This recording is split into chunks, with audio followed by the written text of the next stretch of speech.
The story begins on a rainy night. We see some men fighting some assassins. The assassins had already killed a lot of people. The leader of the men asked them about how long they are going to keep attacking them. The assassins ignored the man and charged at them. The men raised their blades and fought to defend themselves. 3 assassins charged at the leader. They told him that he is going to die. The man easily tore them apart. Although he was able to take care of the assassins, the leader knew that they were still too much. He called the assassin bastards. He knew the people who sent the assassins to him. He could not believe that they would stab him in the back after he made a deal with them. He looked at the carriage behind him and promised to protect the person inside. The man asked his subordinates to hold on with everything they have. He assured them that help is on the way. The moment he said this, someone threw a person's head on the ground. He asked the leader if this is the help he is referring to. The leader was shocked to see this. He could not believe that their reinforcement has been wiped out. He wondered about how it happened. He did not know who killed them. The moment he raised his head up, he saw the Murim Alliance leader with the assassins. This man is known as the first heaven-piercing sword. His name is Dam Chunhak. Chunhak walked up to the leader. He said that the power of the Ice Pavilion is truly formidable. He told the leader that he never expected them to be able to put up a fight against them. The leader smiled when he heard this. He said that he never expected him to be cocky. He told the Alliance leader that he would have been in trouble if he met his master. The assassins were annoyed to hear this. They could not believe that some barbarian was speaking rudely to their master. They said that they would cut off his tongue. They promised to kill him there, before the assassins could do anything.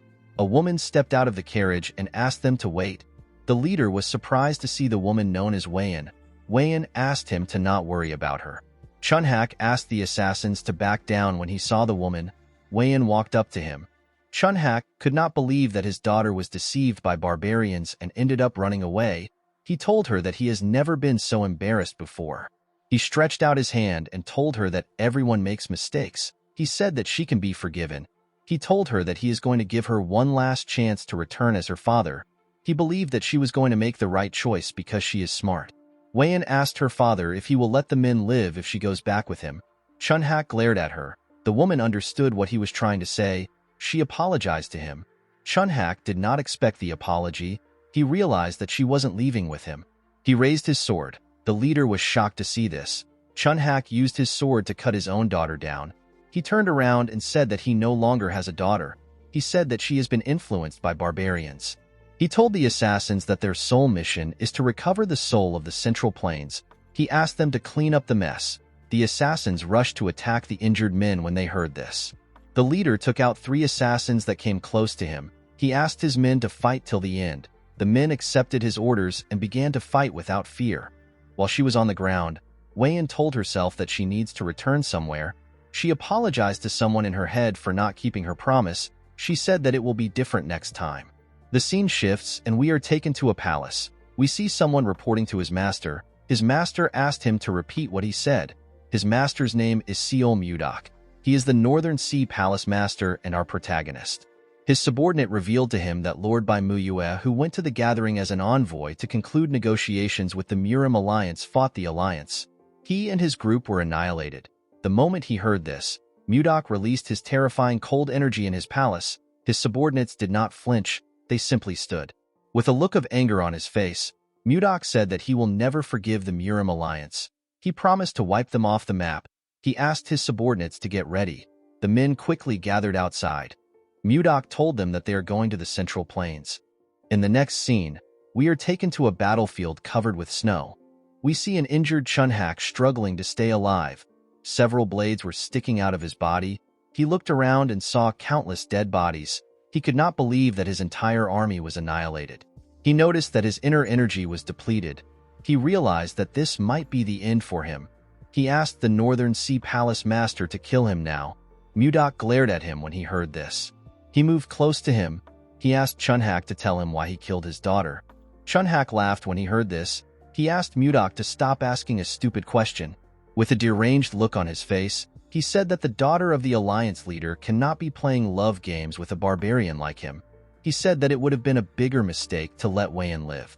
Mudak raised his hand and gathered his energy. With a creepy smile on his face, Chunhak told our boy that he won't get what he wants the most even though he took over the Central Plains.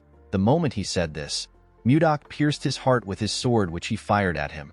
Chunhak could not believe that this is how he is going to die after everything. Memories of his daughter flashed in his head. He remembered how he raised her.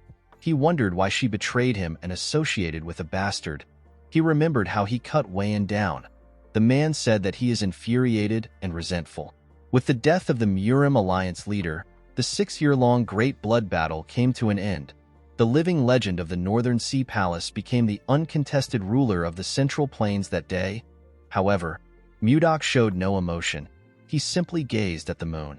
The scene shifts and we are taken to Mudok's room. We see a flower that seems to have lost its nutrient. Our boy realized that this flower is the only thing he has left. He thought about how he got the flower. In the past, Weiyan barged into his room while he was writing. She referred to him as Gaga. He asked her about what happened. The woman asked him to take a look at the flower. She said that the lotus of love has finally bloomed. Mudok was surprised to hear this. He remembered that the lotus of love is a flower that blooms when lovers truly love each other. With tears in her eyes, Weiyan told our boy that she never doubted his feelings. She explained to him that she was actually upset that the lotus wouldn't bloom. She said she is fine now that it has bloomed beautifully. She was happy to see that her love was not one-sided. She said that Mudok really loves her. Our boy hugged her. He told her that he cannot love anyone else apart from her. Mudok was grateful to the flower for making Weiyan so happy. He decided to fill the garden with the lotus of love in order to remember Weiyan. He gently tapped the flower. He said that he cannot forget the woman no matter how much he tries. Immediately he said this. The flower bloomed again. Our boy was shocked to see this. He did not know how it was possible. He called out to someone known as Myong. The man appeared behind him. Mudok ordered him to find someone who can explain what just happened. He asked him to find the right person even if he has to search the entire Central Plains. Myong accepted his master's order and disappeared. A few days later, we see the Manbaches who are said to know everything in the world gathered at the Northern Sea Palace. The men did not know why they were called. While they were talking, someone asked them to step outside. The men were surprised to hear a voice from the sky. They all decided to step outside. When they stepped into the garden, they saw something shocking. They saw a garden filled with the lotus of love. Each of the flowers had bloomed. One of them said that this is his first time seeing a garden like this. The lotus of love is a flower that some might not get to see even once in their lives, and yet there was a garden filled with it. The men noticed that the character of love is inscribed at the stems as if it was embroidered there. They were certain that they were looking at the lotus of love. While they were looking at the flowers, Mudok appeared behind them. He asked them if they like it. The men turned around and said that they do. One of them asked him for his identity. Our boy shared his name with them. He said that he is the owner of the garden. The men were shocked to see the absolute ruler of the Central Plains. Mudok revealed to them that he and his lover made a lotus of love bloom with their love. He told them that the flower died when his lover died. He explained to them that the flower suddenly got revived a few days ago. The men were shocked to hear this. They could not believe that a lotus of love got revived. This was a strange phenomenon to them. An older man among them said that there is one possibility. Mudok appeared in front of the man and asked him to say it. He said that reincarnation might be able to do this. He explained to Mudok that his lover has reincarnated somewhere else in the world. With a scary look on his face, our boy asked the man if he is telling the truth. The man became nervous when he saw the look on his face. He said that there is no other explanation for the lotus of love to bloom again. Mudok smiled when he heard this. He finally had some hope. Our boy fulfilled the long-cherished wish of the Northern Sea Palace by successfully entering the Central Plains and unifying the entire region. However, all that was left for him was emptiness. As the Northern Sea prospers, Mudok's longing for his lover grows. He asked the old man to tell him how he can find Weiyan. According to the man, the lotus of love glows faintly when the two lovers are in the same place. He told the palace master that the lotus of love will glow when he finds his lover. Upon hearing what he said, Mudok realized that the lotus of love Weiyan showed him was glowing. He didn't think much of it at the time. He never expected it to be hiding a secret. The wise man explained to Mudok that it will be difficult for him to carry a live flower around. He advised him to craft the lotus of love into a jewel to carry with him. Our boy asked him if it is possible to do this. The man told him that it is. Mudok turned around and told the man that he will entrust everything to him. He said that they will depart in 10 days. He asked him to make all the preparations by then. The man accepted his order. Mudok revealed to the Manboxes that they will each receive 100 niang of gold if things go well. The men were shocked to hear this. They asked him if he is serious. Mudok told them that he will be leaving now. The men bowed their heads and asked him to take care. Inside his room, our boy looked out his window. He could not believe that he has been given some hope again. He promised himself that he will not let go of this hope. He said that he will find Wei-in no matter where she is. He asked his lover to wait for him. In the next scene, we are taken to a ship. The ship was sailing somewhere. We see Mudok inside the ship. He was looking at a map. He noticed that he had been to most places. He realized that the last place left is Hainan. It has been 3 years and 5 months since our boy started searching for Wei-in. He did not find her anywhere in the Central Plains during this time. Mudok advanced from the transformation realm to the profound realm and experienced complete metamorphosis twice. Our boy believed that his lover must be in Hainan. He touched his jewel and remembered what he said to her. The scene shifts and we are taken to the past. We see Mudok bang the table. He told Wei-in that she doesn't need to go. He asked her about why she wants to leave. Wei-in explained to him that her father has personally decided to attend this negotiation. She said that her father will understand his intentions if his daughter attends the negotiation. Mudok told her that the negotiation might be a trap. Wei-in explained to him that she wants to trust her father for once. She begged him to let her attend the negotiation. After thinking about it, our boy gave in to her request. He asked her to return immediately if anything seems off. Wei-in was happy to hear this. She put her hand into her cloth. She told Mudok that she wants to give him something. Our boy asked her about what it is. She took out a necklace and said that it is a keepsake from her late mother. She said that her mother told her that the necklace has the power to return to the person who gave it out. She gave Mudok the necklace and told him that it will always bring him back to her. With a smile on her face, Wei-in asked her lover to not worry. She promised to never leave his side. Mudok realized that he should have stopped her back then. While sleeping, our boy hears people yelling above him. They said that a storm is coming. When he went to the deck, he saw everyone desperately trying to hold on to the ship. Mudok never expected a storm to suddenly appear. He noticed that he was under the shadow of something. When he turned to the side, he saw a huge wave that was ready to swallow the ship. Mudok covered his body with protective chi. He held himself down with a technique known as the 1,000-pound hammer. This technique protected him when the water pushed some people on the ship. People were pushed into the sea. They screamed out for help. A little girl and her father called out to the mother in the water. Mudok quickly raised some planks next to him with a technique known as telekinetic grasp. He fired the planks into the water and used it to grab the people inside the water. He wanted to drag them back to the ship. Before he could do anything, a man next to him said that the wave is coming again. Immediately the man said this. Mudok turned around to see the ridiculously large wave. The people on board began to lose hope. They held on to anything they could. Our boy knew that the ship couldn't take another wave. He realized that there was only one option left. He placed his hand on his sword and slowly pulled it out. His sword released a cold energy as it was taken out. The people did not understand why everywhere was so cold. Mudok decided to freeze the wave. He wanted to use a technique called freezing ice wind. Before he could use the technique, the jewel began to glow. Mudok was shocked to see this. A bright light from the sky pierced through the wave and shined on him. Our boy used his hand to cover his face from the blinding light. Mudok began to float. He suddenly disappeared while he was in the air. After he disappeared, something incredible happened. The storm disappeared and the cloud cleared up. The people did not understand what was happening. When Mudok opened his eyes, he found himself in a cramped space. He realized that he was in a carriage. Our boy did not know how he got here. He was certain that he was just fighting a storm in the middle of the sea. While he was trying to think, he hears someone scream. He realized that someone was close by, outside the carriage. We see different men running away from giant mosquitoes. The mosquitoes caught some of the men and injured them. 2 girls hid next to a tree and watched as the men ran. A man holding a knife referred to the girls as Savina and Annie. A boy next to him told them that they will save them. Mudok destroyed the carriage with his energy and crushed some mosquitoes next to it. The boy and the man turned around when they heard the loud sound. The leader of the group was shocked to see that the first-class carriage was destroyed. When the dust cleared up, they saw Mudok standing next to the carriage. Our boy assumed that he was in a forest somewhere in the Central Plains. When he looked around, he saw the merchants. He noticed that they looked different and had different clothes. He assumed that they were foreigners. He believed that he was in a different part of the Central Plains. When Mudok looked up, he saw giant flies. Our boy was shocked to see them. He had never seen flies this big. The fact that they were foreigners and huge flies in front of him, Mudok began to wonder about the place he is in. One of the flies rushed to attack him. Our boy easily dodged the attack.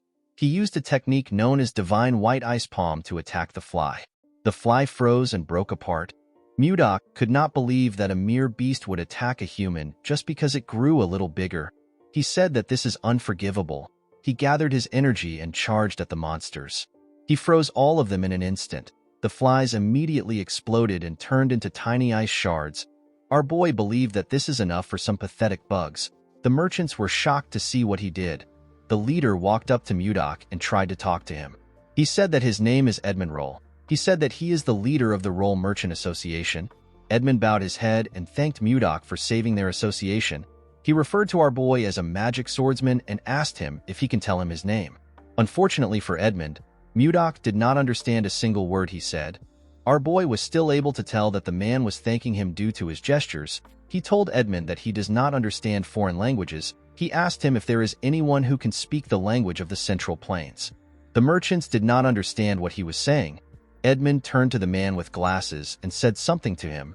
Mudok tried to ask the man if there is truly no one who understands the language of the Central Plains.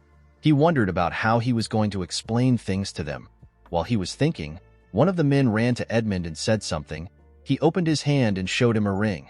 Mudok wondered about what he wants to use the ring for. Edmund took the ring and cast a spell. He wore the ring and made a weird pose to finish the spell. Mudok was shocked to see the odd pose. After he was done, Edmund asked him if he can understand him now. Our boy was surprised to see this. He could not believe that he is now able to speak the language of the Central Plains fluently. He asked him if this is the power of the ring. Edmund was surprised to hear about the language of the Central Plains. He introduced himself again and thanked Mudok for saving them. He referred to him as Sir Magic Swordsman and asked him for his name. Our boy told the man his name. He told him that he does not know what a magic swordsman is.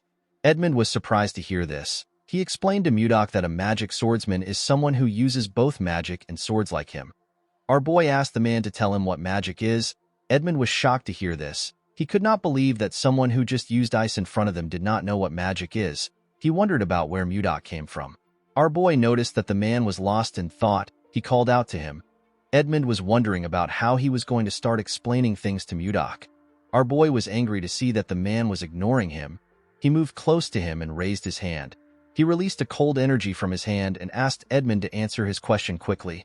Edmund became nervous when he saw this. He realized that the person in front of him is crazy. He decided to just explain things to him. He did not want to find out about what will happen if Mudok goes on a rampage.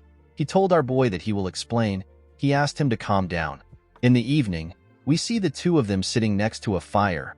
Mudok was surprised to find out about something called magic in this part of the Central Plains. He realized that the world is quite vast. Edmund was relieved to see that our boy had finally calmed down. He asked him about where the Central Plains is. Mudok was surprised to hear this question. He asked the man if he does not know where he is right now. Edmund did not understand what our boy was saying. Our boy explained to him that it is weird to not know where the Central Plains is when he is in the Central Plains itself. Edmund became more certain that Mudok was crazy. He explained to him that this is not the Central Plains. He told him that they are in a forest leading to the capital of the Drake Kingdom. The capital is known as Barhan. Mudok said that he has never heard anyone call the Central Plains the Drake Kingdom. He asked Edmund if he is already senile, even though he is not so old. The merchant was annoyed to see that some crazy guy was saying that he is senile. He revealed to Mudok that he is 50 years old. He told him that he is worried about him because he keeps insisting that this place is the Central Plains. Our boy became angry when he heard this. He pointed at a tree and told Edmund that they can ask the kid who was peeking at them from behind the tree. The boy stepped out when he noticed that he got caught. Edmund asked the boy named Leo about why he is there. Mudok asked the boy to answer him honestly. He asked him if this is the Central Plains or the Drake Kingdom. Leo could not answer him. Mudok asked him about why he is not speaking. Edmund explained to him that Leo can't understand his words. He took off his ring and asked Mudok to take it. He asked him to put it in his finger and shout interpret language. Edmund did not actually want to lend such an expensive artifact with a language interpreter to some crazy guy. However, He could not stand the fact that Mudok saw him as a senile old man. Our boy put on the ring and did as the man instructed. The moment he said interpret language, he saw different symbols around him. He quickly noticed that he could now understand the foreigners. He found magic to be amazing. He turned to Leo and asked him for his name. The boy told him his name. Mudok asked Leo if they are in the Central Plains or the Drake Kingdom. Leo asked him about where the Central Plains is. He explained to him that this is a forest leading to Barhan. Mudok was shocked to hear this. He asked the boy if he is also going senile. He asked Edmund if he was the one who asked him to say this. The merchant told him that he did not. He asked him to ask the other members of his merchant association if he is suspicious. Due to his reaction, Mudok was able to tell that the man is not lying. He remembered something weird. He recalled that he was fighting a storm on a ship. When he opened his eyes, he was already inside a carriage. Mudok realized that he got teleported somewhere else. The moment he realized this, he felt some pain in his chest. The pain quickly went away. He wondered about the strange feeling he got in his dantian. Edmund asked him if he now believes him. Mudok noticed that the energy here is much different from anything he has ever experienced. He realized that something is not right. He stood up and walked into the woods. He decided to check things out by himself. Edmund was surprised to see him stand up. He called out to him. As he walked deeper into the forest, Mudok noticed that this place has pure energy. He became certain that this place is not the Central Plains. Our boy jumped out of the woods. While he was in the air, he gathered and compressed his energy. After compressing his energy, Mudok released it into his body. He noticed that the amount of chi accumulated in his dantian has doubled. He turned around and moved back down. He wondered about why he got teleported here instead of a place in the Central Plains. He was still focused on finding Wayan. Before he landed on the ground, his necklace came out of his clothes. Mudok wondered if he got sent here because of the light emitted by the necklace earlier. He remembered that his lover told him that the necklace has the power to return to the person who gave it out. Our boy believed that he has been sent here to look for Wayan. He smiled when he landed. He told himself that Wayan must be here. At the camp, Edmund's subordinate asked him about where his new guest went. Edmund said that he does not know. He told him that our boy is unpredictable. The moment he said this, Mudok appeared. He explained to Edmund that he had some business to attend to. He told him that he has a question for him. Edmund noticed that our boy was smiling. He found it creepy. He asked Mudok to tell him his question. Mudok asked him if Leo was being truthful when he said that they are in the Drake Kingdom. The man told him that Leo was telling the truth. He assured him that they will reach Barhan if they travel a bit further. Mudok asked him to tell him where Barhan is. A little boy next to Edmund asked our boy if he does not know anything about this place. He asked him if he spent all his time training in the mountains. The boy said that he has heard stories about eccentric people like him. He said that this is his first time seeing an eccentric person in flesh. Mudok decided to take the boy's explanation. He told them that he has been training in the mountains, and he only just came out today to experience the world. He said that this is why he does not know anything. Mudok had never heard of places like the Drake Kingdom and Barhan. He decided to get more information about the place from the kid. Due to the fact that some of them had different colored eyes, our boy assumed that he was in the land of the Western barbarians, which he had only heard of. The boy was happy to hear what Mudok said. He was happy to see that he was right. He referred to our boy as Sir Magic Swordsman and offered to teach him a few things. Mudok accepted his offer. The boy walked forward and asked him to follow him. Mudok asked the boy for his name. The little boy introduced himself as Luffy. Edmund found it creepy that the crazy man was acting friendly. He could not understand what was going through our boy's head. Mudok began to learn about this place and the language the people use from Luffy. Our boy realized that this place wasn't a foreign land. It was actually an entirely different world. The land was oddly shaped and the writings differ from anything he had seen before. In this world, there are other species apart from humans. Elves and dwarves exist. Apart from them, beings known as beastmen also exist on the continent. Of all the species, the strongest are creatures known as dragons. Mudok believed that they were lizards with wings. There are also things known as warp magic and magic circles. According to Luffy, warp magic can be used by 5th circle mages and above. They draw a round magic circle on the ground and chant a spell. This allows one to travel to wherever they wish. The better the mage's ability, the further they can warp. To Mudok, magic was an inexplicable sorcery. He looked up to the sky and wondered about the other amazing things that this world could hold. Immediately he raised his head up. He noticed something strange. There were 3 moons in the sky. This was something he could not even imagine in the Central Plains. He wondered if Wayan was really the one who summoned him to this place. While he was thinking, someone screams at the girl known as Savina. He begged her not to do something. Mudok quickly turned around. He noticed that something was happening around the camp. Savina asked the man to tell her why she can't do something. The girl held a knife and grabbed Annie. She asked everyone to not come close to her unless they want to die. The merchants begged Savina to not do anything. Mudok wondered about what is happening. The man with glasses assured Savina that they will be able to heal both of them when they arrive in the capital. He told her that the capital has a lot of mages. He told her that he will even ask Edmund for a favor. He begged her to let go of Annie because she is scared. Savina asked the man whose name is Charles if he thinks that she is stupid. She reminded him that healers are rare even in the capital. She asked him if he knows how much it costs to heal one person. The girl told him that the assassin bug's egg is lodged in her heart. She said that it can hatch into a larva at any moment. She asked him if anyone can heal this. Charles did not know what to say to the girl. With tears in her eyes, Savina told him that the egg will tear she and Annie apart when it hatches into a larva. She raised the knife and said that it will be better for them to die while they are still in one piece. Before she could kill Annie, Mudok asked her to wait. He told her that he has roughly understood the situation. He raised his hand and used his energy to drag the knife from her hand. He assured her that he will treat her. He asked her to not do anything stupid. Savina did not know when he took the knife away. Mudok moved close to them. He asked them to sit down. He said that the treatment must start now. Edmund asked our boy if he also knows healing magic. Mudok explained to him that he does not know any magic. He said that he only knows a few healing techniques that were passed down to him.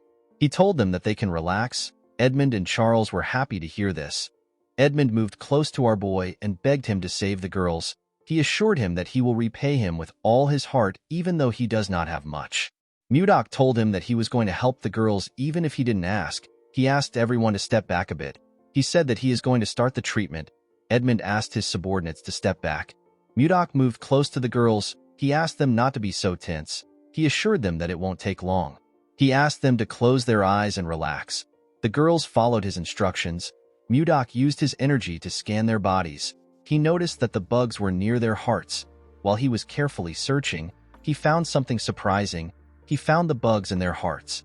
Mudok noticed that the eggs had not yet hatched. He gently controlled his energy and used it to burn the eggs without harming the girls' hearts. Their hearts shined brightly. The girls let out a burp after the eggs were burnt. Mudok stood up and told them that he has taken care of the problem. The girls were shocked to hear this. They asked him if he is serious. Our boy assured them that he has destroyed the bug eggs. He asked them to take things easy. Edmund and the rest of the group were shocked to hear this. Edmund asked Mudok if Annie and Savina are fine now. Our boy did not understand why the merchant was doubting him. He assured him that they are fine. He revealed to the two girls that there will be no side effects. He asked them to not worry about it. The girls bowed their heads and thanked him. Savina told him that he is their savior. The rest of the group also bowed their heads and did the same thing. Mudok walked forward and gently waved his hand at them. Later in the night, we see Mudok resting under a tree. He never expected the day to be so stressful. He touched his jewel and said that he misses his lover on days like this. He looked at the stars and prayed that he will meet Wayan soon.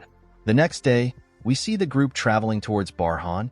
Edmund took off his jacket and placed it on his head. He wondered why everywhere was so hot today. Even Mudok had to tie his hair because of how hot it was. It was quite scorching. Luffy offered him a bottle of water. Our boy thanked him and accepted it. Before drinking the water, Mudok noticed that it was lukewarm. He released a little cold energy into the bottle and made the water cold. It was now much better for him. Luffy asked him if he is alright. He told him that everywhere is quite hot. Mudok shoved his bottle in Luffy's face. The boy was shocked to see that the water was cold. Our boy asked him to take it. Luffy accepted the bottle. He wondered why it was so cold. Mudok asked him to drink it. The moment he put the water in his mouth, he tasted some ice inside it. The little boy was happy to taste such a refreshing cold water in the scorching heat. Mudok smiled when he saw the look on his face. He asked Luffy if it is very refreshing.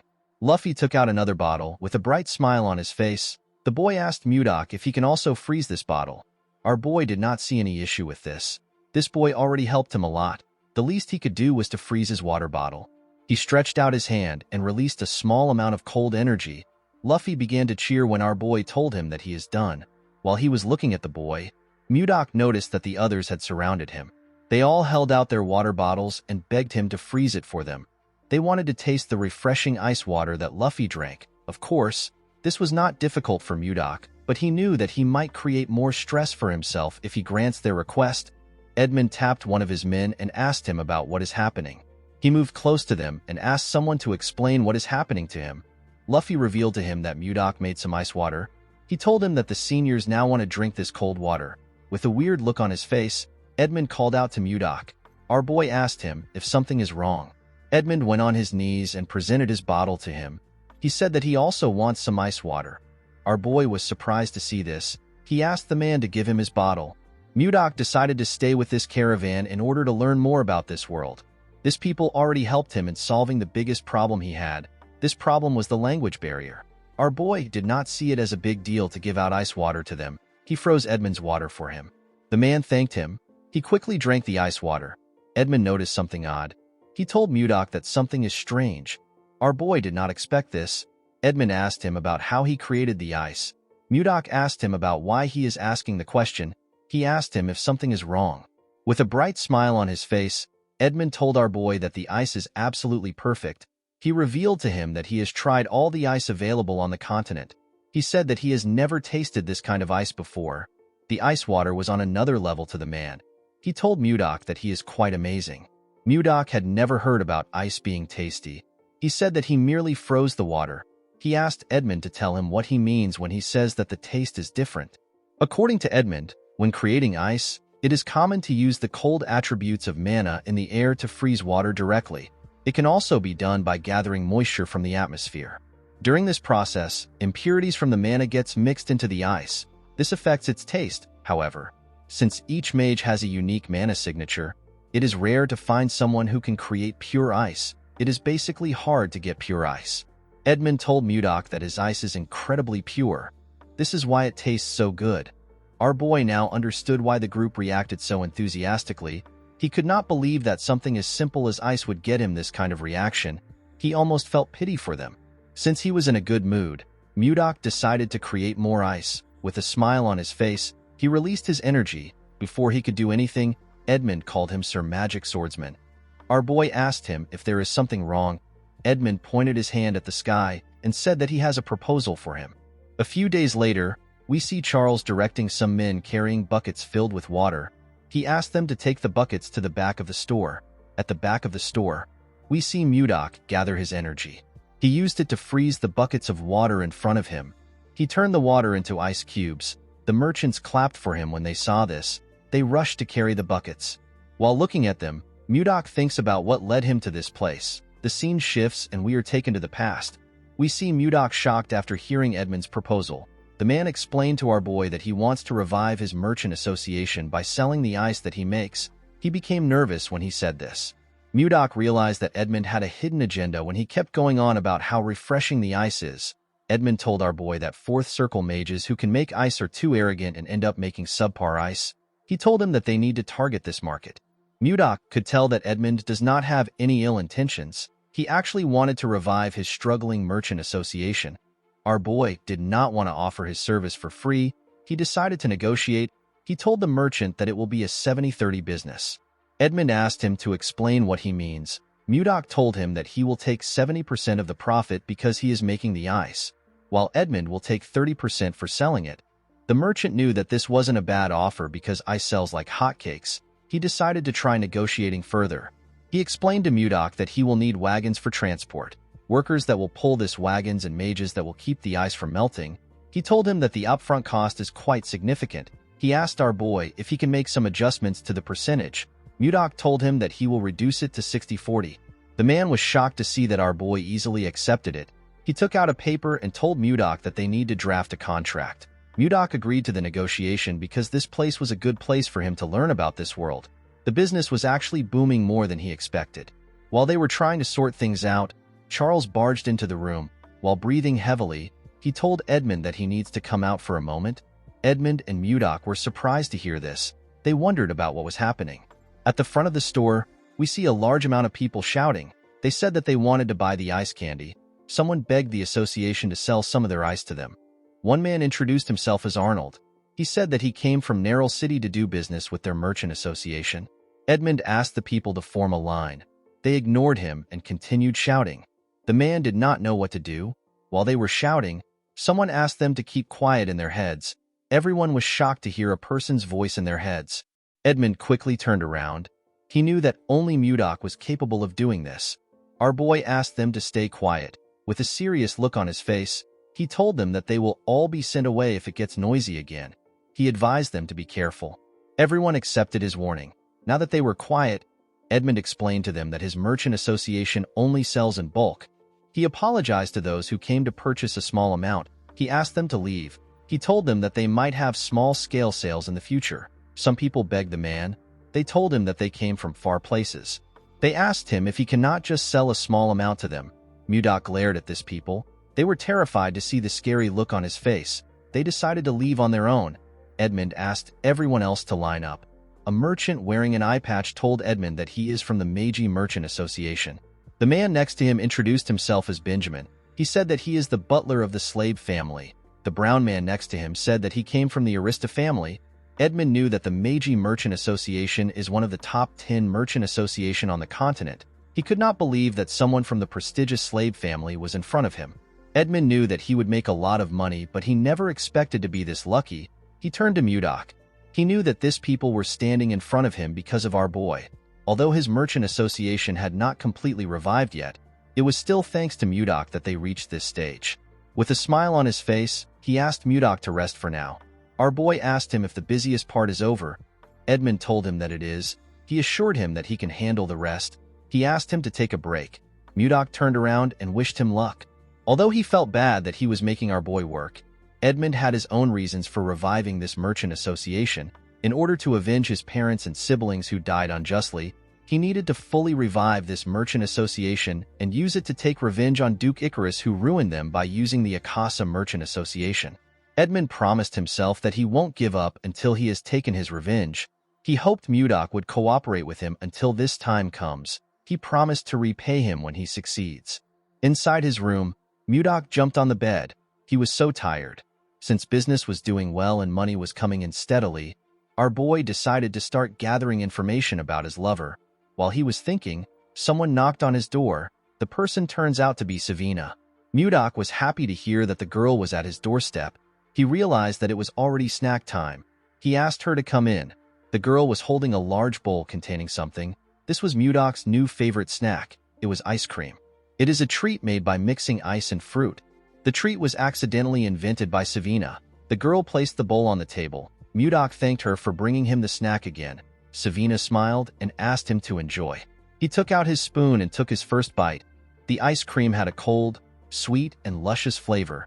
It was a taste that he could have never imagined in the Northern Sea Palace.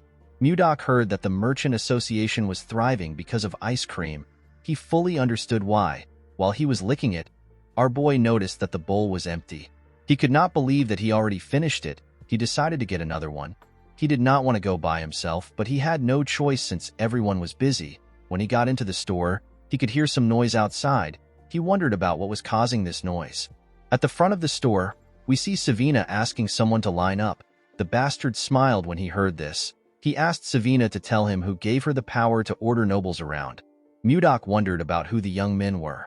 The boy next to the chubby boy believed that Savina was asking them to line up because she did not know who they were. He asked her to shut up and bring out the ice cream. The chubby boy pointed at Savina and told her that they heard a rumor about the ice cream, so they came to try it. He told her that there will be consequences if the ice cream is not good. Savina told him that their merchant association does not sell ice cream to people who cut in line. She asked the boy to understand.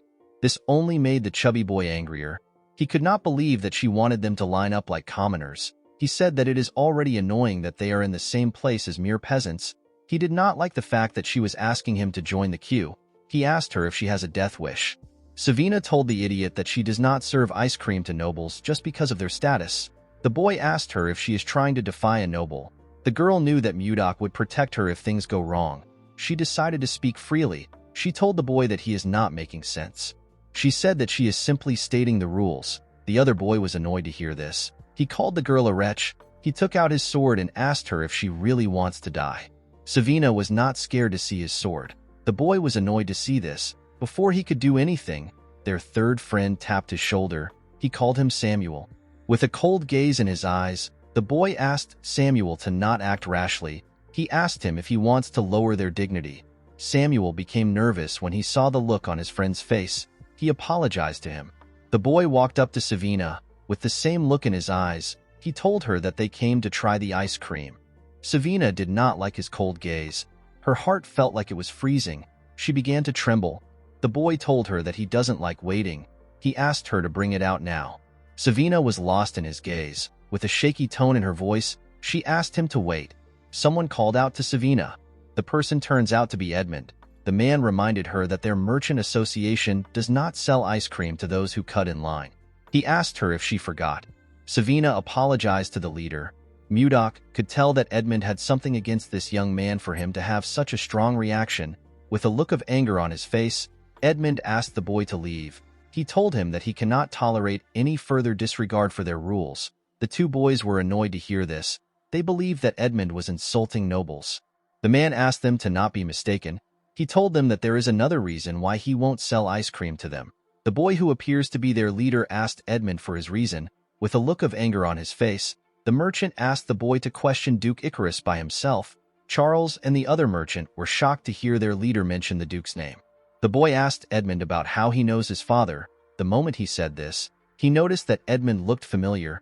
He recognized the man's eyes. With a creepy smile on his face, the boy asked Edmund if he is one of the leftovers from the Roll Merchant Association. His friends were shocked to see the smile on his face. They knew that Justin only smiles like this when he is angry. Justin took out his sword. He told Edmund that he must pay for the crime of insulting a noble with his life. The moment he said this, he swung his sword at the man.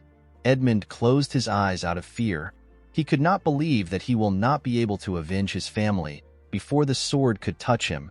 Mudok blocked it with his hand. Edmund was surprised to see him. Mudok swung his hand and pushed the boy back. Justin was annoyed to see this. He called our boy a bastard. He asked him if he has a death wish. Mudok could not believe that this nonsense happened when he came down to get some ice cream. He never expected Justin to try to kill someone just because they told him that they don't sell ice cream to people who cut in line. He found this to be absurd. He told the bastard that he really has no manners. He told him that he will use this opportunity to teach him some manners. Justin became angrier when he heard this. He put his energy into his sword and charged at our boy. He told him that he will kill him. Mudok easily dodged his first attack. Justin began to attack him more fiercely. Our boy dodged the attacks without stressing himself. He gently smiled at Justin as he dodged his attacks. He told him that his talent is quite impressive for someone as young as him. He explained to him that his sword will never reach him no matter how many times he swings it. According to Mudok, in principle, righteousness is always accompanied by reason. This is what creates harmony.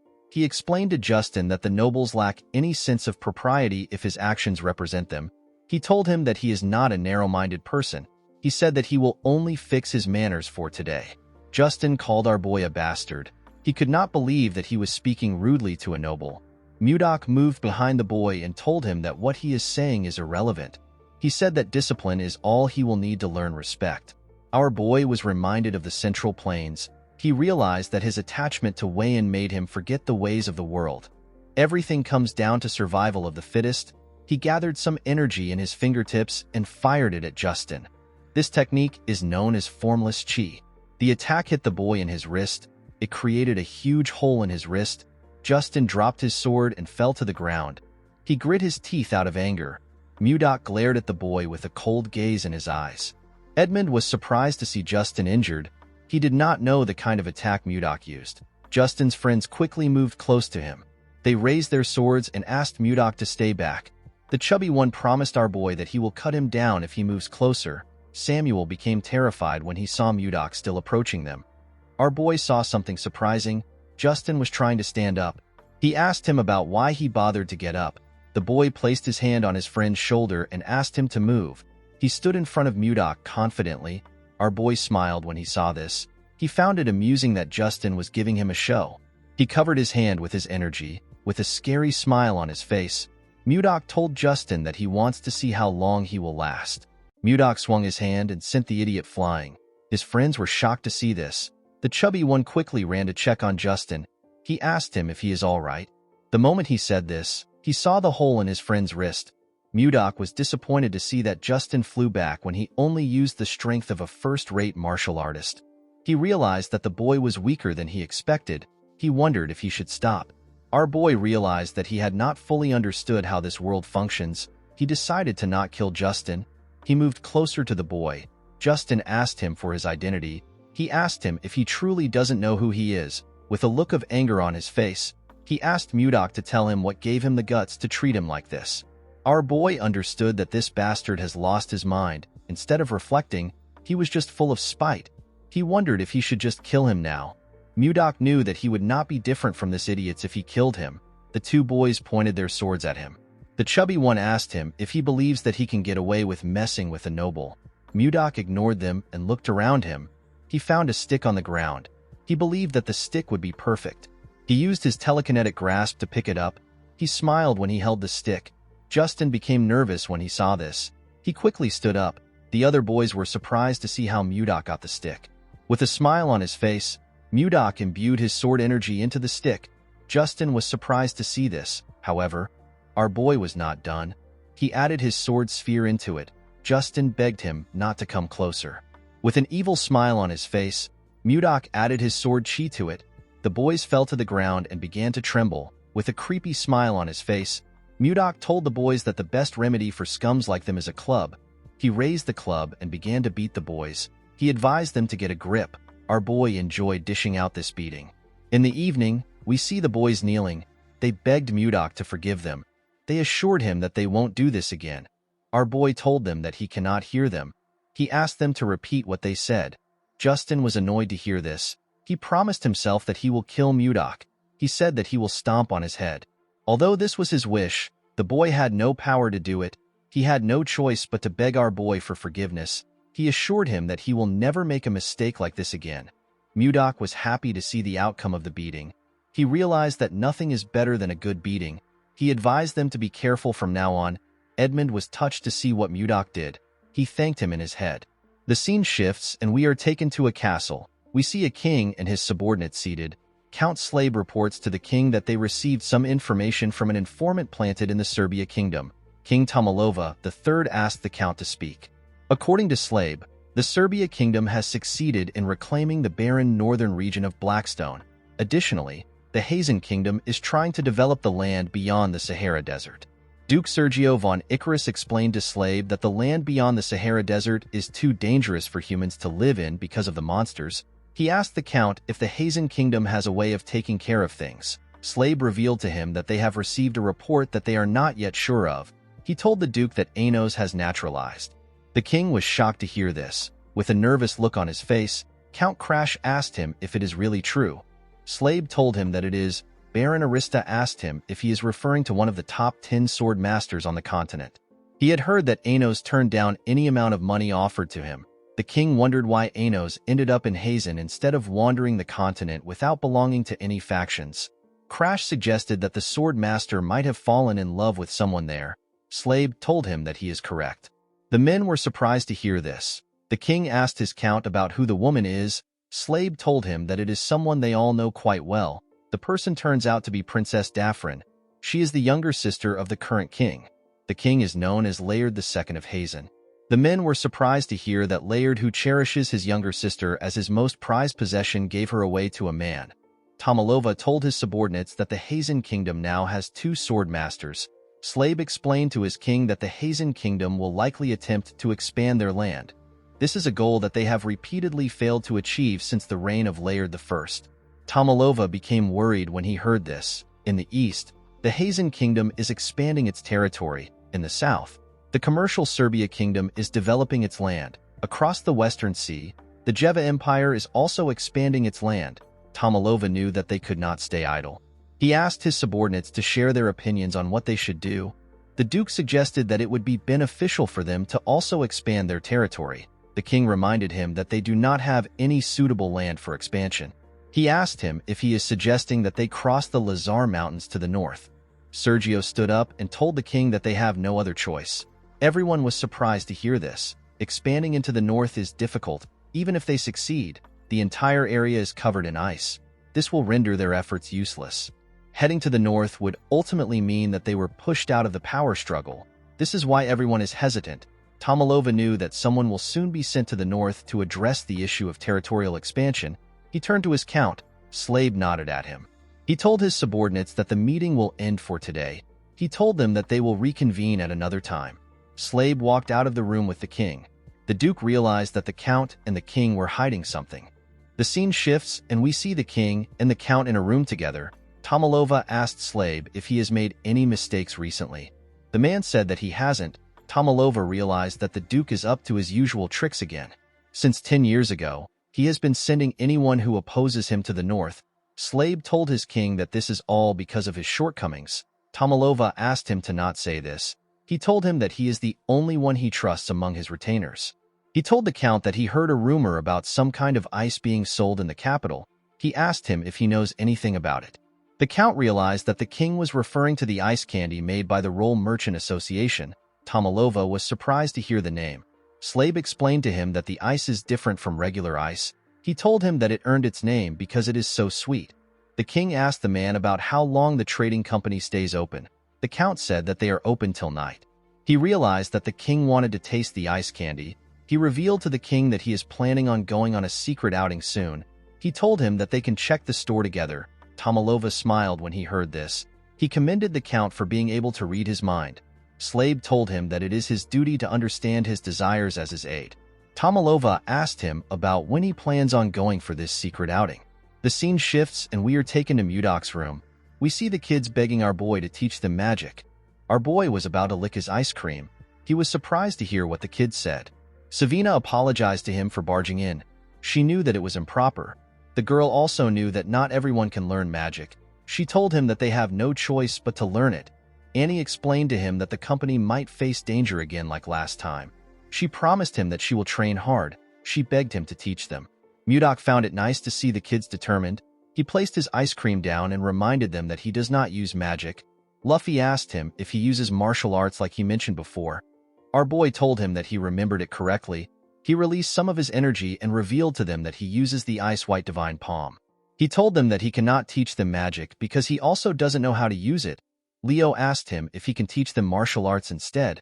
Mudok was surprised to hear this. The kids agreed with Leo's idea. They believed that it would be amazing to learn martial arts. They begged Mudok to teach them martial arts. Our boy did not know what to say.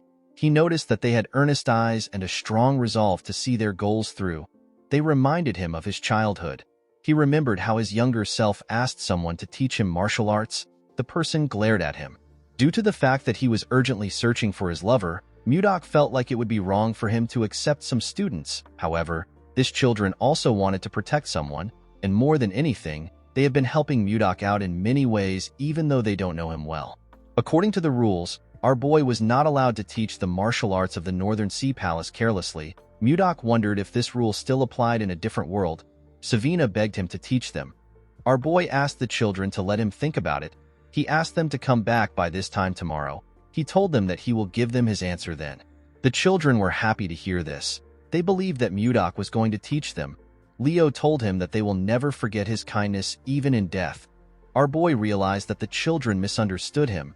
Before he could explain himself, the children turned around and left the room. They were excited to be learning martial arts. They closed the door and asked him to sleep well. Mudok decided to figure things out later. He wondered if he was like this when he was their age. He realized that his master must have had a hard time. He opened his window and looked outside. While he was thinking, he heard the sound of metal clashing from the forest. He found this odd.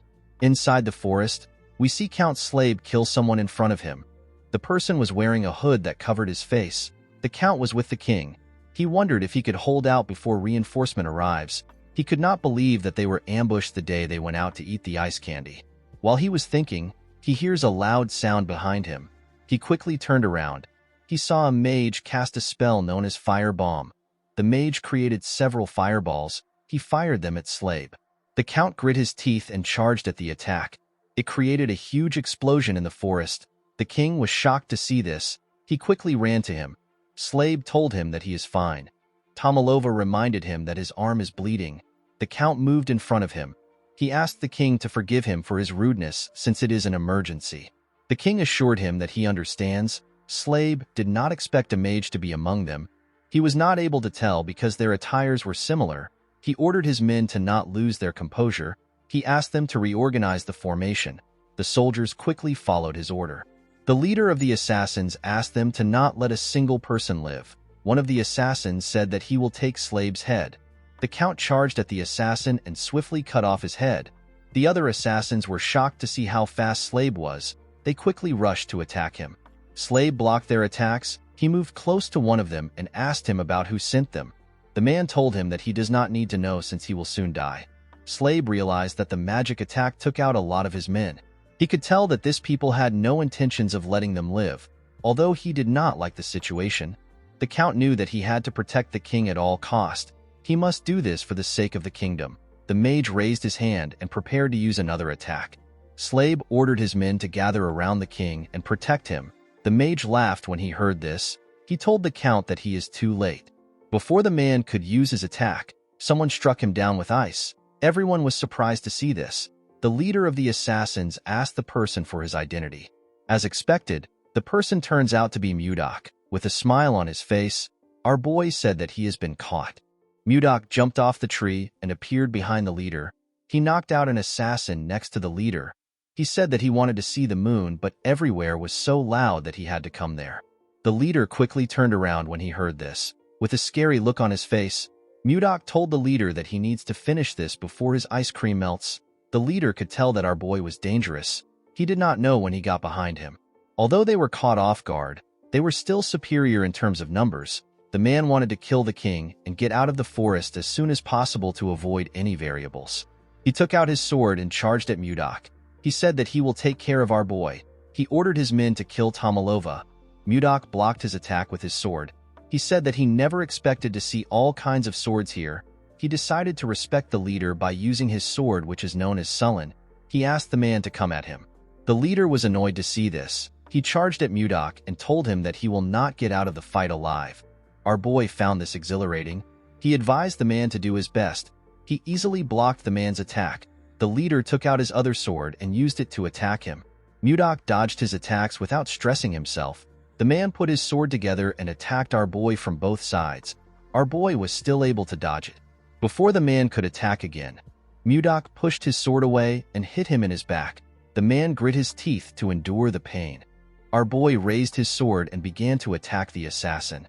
The man managed to block Mudok's attacks, but he was struggling to keep up with him. While he was struggling, our boy grabbed his head and slammed it to the ground. He was enjoying the fight. The moment he stood up, rain began to fall. Tomalova asked the Count about what is happening. Slabe advised his king to be cautious. He asked him to step back. Immediately he heard this. Tomalova realized something. He told Slabe that they are looking at the hope of the kingdom. The Count did not understand what he was talking about. The assassins were shocked to see what Mudok did to their captain, whose name is Morian. They wondered if Mudok is a sword master. Our boy moved close to the assassins. With a look of anger on his face, he told them that this is all their fault. The assassins did not understand what was happening. Mudok revealed to them that his ice cream has melted in the rain because of them. The assassins did not even know what an ice cream was. Our boy told them that he will show them how fearsome a grudge born from ice cream can be. He told them that he will count to 3. He said that he cannot guarantee the lives of those who remain after he is done counting. The assassins believed that he was spouting nonsense. One of them said that they can get rid of him if they all attack at once. The other assassins agreed with this. Mudok began to count. The assassins charged at him. They wanted to shut him up. When he got to 3, the assassins had already gotten close to him. He activated his protective chi.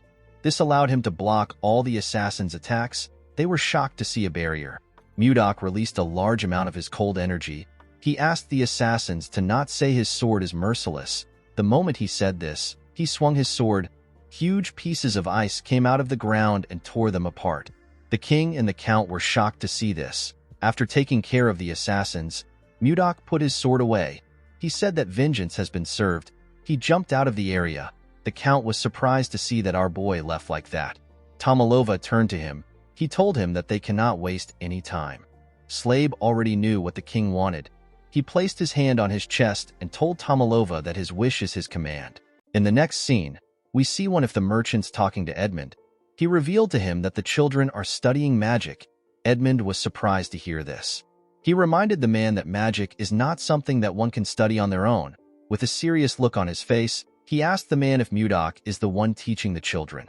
The man told him that he is correct. He explained to him that his family members also want to learn magic. He did not understand why Mudok was only teaching 4 children. Edmund began to laugh like a crazy person when he heard this. The man was surprised to see this. He assumed that Edmund was tired from overworking. The merchant was actually happy that Mudok was teaching the children, especially since numerous people want to learn magic. He stood up and asked the man about where the children are learning. He asked him to lead the way. Edmund believed that the day his trading group will reach the top is no longer far. The scene shifts, and we see the merchant talking to Mudok. With a smile on his face, Edmund told our boy that he knows everything. Mudok asked him to explain what he means. Edmund revealed to him that he heard that he is teaching the children magic. Mudok realized that this is what the other merchants were gossiping about. He did not want them to know about it. With tears in his eyes, Edmund thanked Mudok for what he is doing. He told him that he does not know how he can repay him. While they were talking, Charles came to meet them. Edmund asked him if something happened. The man said that there is a guest for Mudok. Our boy seemed to be annoyed to hear this. Edmund was surprised to hear that Mudok has a guest. The guest moved close to Charles. Edmund did not recognize the man. The young man went on his knees and begged Mudok to help him. Our boy asked him to leave. The man grabbed his leg and revealed to him that the king said that he will come by himself if he is not able to bring him to the castle. Mudok told the man that he has no reason to trust him. Edmund was surprised to hear about the king. Our boy used his leg to hit the man's face. The servant begged him not to decline the king's invitation. Mudok gently moved his leg out of the man's hand. He asked him about why he always comes to this place to harass others every day. He walked forward and advised the man to stop wasting his time. He asked him to leave. Mudok did not want to get involved with things like this because he did not think that it would give him a clue about Wayan. As he walked forward, our boy took a look at his necklace. He remembered the conversation he had with someone. The scene shifts and we are taken to the past. We see a man begging Mudok. Our boy told the man that he has no interest. He explained to him that he has gotten the entire gangbuk in 3 years. He said that the people of the Central Plains will soon come looking for them. He asked the man to tell him why they need to negotiate with the slimy bastards. Muyua explained to him that there are situations where a person shows their strength, and there are times when a person does not do anything. He told Mudok that this is the time to show others that the Northern Sea Palace is not just about brute force. He assured our boy that they can show their power again if this method doesn't work. He told him that he will take charge of the negotiation. Mudok smiled when he heard this. He told him that he will leave everything to him. He took a sip of his tea and told Muyua that they will attack the Central Plains if the negotiations fail. Muyua laughed when he heard this. He believed that it was impossible for the negotiations to fail. On his way to the negotiations, Mudok met Wayan for the first time. The two of them immediately locked eyes. They could feel their hearts beating. Mudok knew that this was the woman of his destiny. That day was the best day of his life. In the present, Mudok smiled when he remembered the day he met his lover. He decided to only think about her. He did not want to focus on any stupid thing. While he was thinking, Luffy waved at him. He and the other children seemed to be meditating. Mudok smiled when he saw him. He realized that there are many things for him to do. He knew that he had to act with caution. Later in the day, we are taken to the castle. Tomalova was annoyed to hear that Mudok refused his invitation again. The servant bowed his head and begged the king to forgive him. Tomalova began to dislike our boy the more he heard about him. He simply wanted to thank him for saving his life. The young man said that he will go again tomorrow. He assured the king that he will get a different response. Tomalova asked him not to bother himself. He believed that the man has already done enough. While they were talking, someone knocked on the door. The person turns out to be the princess. Her name is Ishilda. Tomalova quickly took a look at himself in the mirror. He asked the servant to get out. The man felt bad that he wasn't able to complete his mission. As she walked into the room, the princess noticed that the man looked sad. The beautiful red-haired princess greeted her father in an elegant manner. She told him that the chamberlain looked sad. She asked him if something happened. Tomalova became nervous when he heard this. When his daughter sat next to him, he explained everything that happened to her. Ishilda was shocked to hear about what her father went through. She quickly stood up and asked him if he is all right. Tomalova grabbed her hands. He assured her that he is fine. He asked her to not worry about it. Ishilda sat down back. She asked Tomalova if he knows the reason why Mudok rejected his invitation. The king said that he has no idea. He revealed to his daughter that he wishes to keep our boy by his side because he is very skilled. Unfortunately, Mudok wasn't answering his summons. Ishilda believed that our boy must be a great person for her father to be interested in him. Tomalova nodded his head. He asked his daughter if she knows about the ice and ice cream created by the Roll Trading Company. Ishilda said that she has also tried the ice cream. Her father revealed to her that Mudok is the one who made that ice. Ishilda was surprised to hear this. Tomalova explained to her that he started feeling greedy after finding out that our boy was the one who created the ice. Ishilda completely understood her father. She remembered the feeling she got when she first tasted ice cream. She could not forget this feeling even if she tried. The woman looked outside the window. She found it intriguing that the mage who created the ice cream is the one who her father is looking for. She wondered about who our boy was. While she was thinking, she saw two kids happily licking their ice creams. Ishilda wondered if she should use this opportunity to meet Mudok in person. In the next scene, we see Mudok watching the children meditate. He has only been teaching them for half a month, but they had already reached the stage where they can emit chi. Our boy was not surprised to see this. The concentration of chi is much denser here than in the Central Plains. He put his hands together and asked the children to stop. He told them that they can properly control mana. He told them that they will be moving to the next stage. The children said that they understand. The moment they said this, the Chamberlain appeared and greeted him. Mudok was annoyed to hear his voice. He already knew who it was without turning around. He wondered if time was repeating itself. When our boy turned around, he saw a woman wearing a hood move close to them. Because the Chamberlain didn't come in the morning, Mudok assumed that he would not come at all. He asked the man about why he came again. Immediately he said this. His necklace began to glow. Our boy was shocked to see this. He quickly raised his head up. The woman in front of him took off her hood. She turned out to be the princess. With a smile on her face, the woman greeted him and introduced herself as the princess of the Drake Kingdom. Mudok immediately knew that he had found her. He was certain that he was looking at Wayan's reincarnated body. The scene shifts and we are taken to the store. Ishilda told our boy that she heard about how he saved her father's life. Mudok said that it just happened. The princess was surprised to hear the rude reply. She forcefully made herself smile. She told Mudok that her father has invited him to the palace to show his gratitude. She referred to him as Sir Magic Swordsman and asked him about why he refused the invitation. She said that he has rejected the invitation more than 2 times. She heard that he rejected it in a cold manner every time. Mudok only saw Wayan's face while she was talking. Even Ishilda's angry expression and her tone were exactly like Wayan's. Our boy was certain that he was looking at his lover. The princess noticed that Mudok wasn't saying anything. She called out to him. Mudok came back to reality when he heard her voice. He told her that he will come to the palace. He asked her to tell him the day he should come. The princess was actually about to argue with our boy. She was shocked to hear that he accepted the invitation. She stood up from the chair. Mudok placed his cup down. He reminded her that she came to invite him. The princess realized that he was right. She sat down back and told him that he is correct. Mudok asked her to tell him when he should come to the palace. Ishilda asked him to be there by 11 in the morning. The woman actually felt annoyed that Mudok easily accepted the invitation. She assumed that she was going to have to convince him. She stood up and told him that she has to leave. Mudok clenched his fist and told himself that he will see her when he goes to the palace tomorrow. The only problem our boy had was that Ishilda is a princess. She has the highest status in the country. Mudok wondered about how he was going to get close to her and marry her.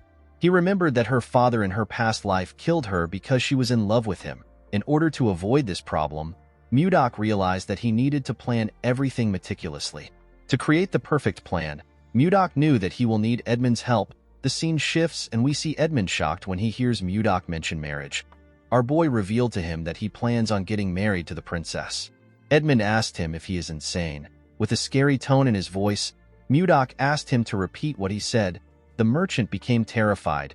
Our boy decided to stay calm. He asked Edmund to tell him why he thinks it is a bad idea. The man revealed to him that Ishilda is the only child of Queen Swan. Unfortunately, the queen is dead. Ishilda is the sole legitimate heir and first in line to the throne. He told our boy that it makes no sense for someone like him who has no proper status to think about marrying the princess. Mudok was annoyed to hear this. Edmund explained to him that he needs to be a prince from another country in order to become the princess's suitor. Even if he is not a prince, he should at least come from a high-ranking noble family. Mudok understood that he needs to attain a status equal to that of the princess or gain great prestige. He needed to do this to aid his plan for marriage.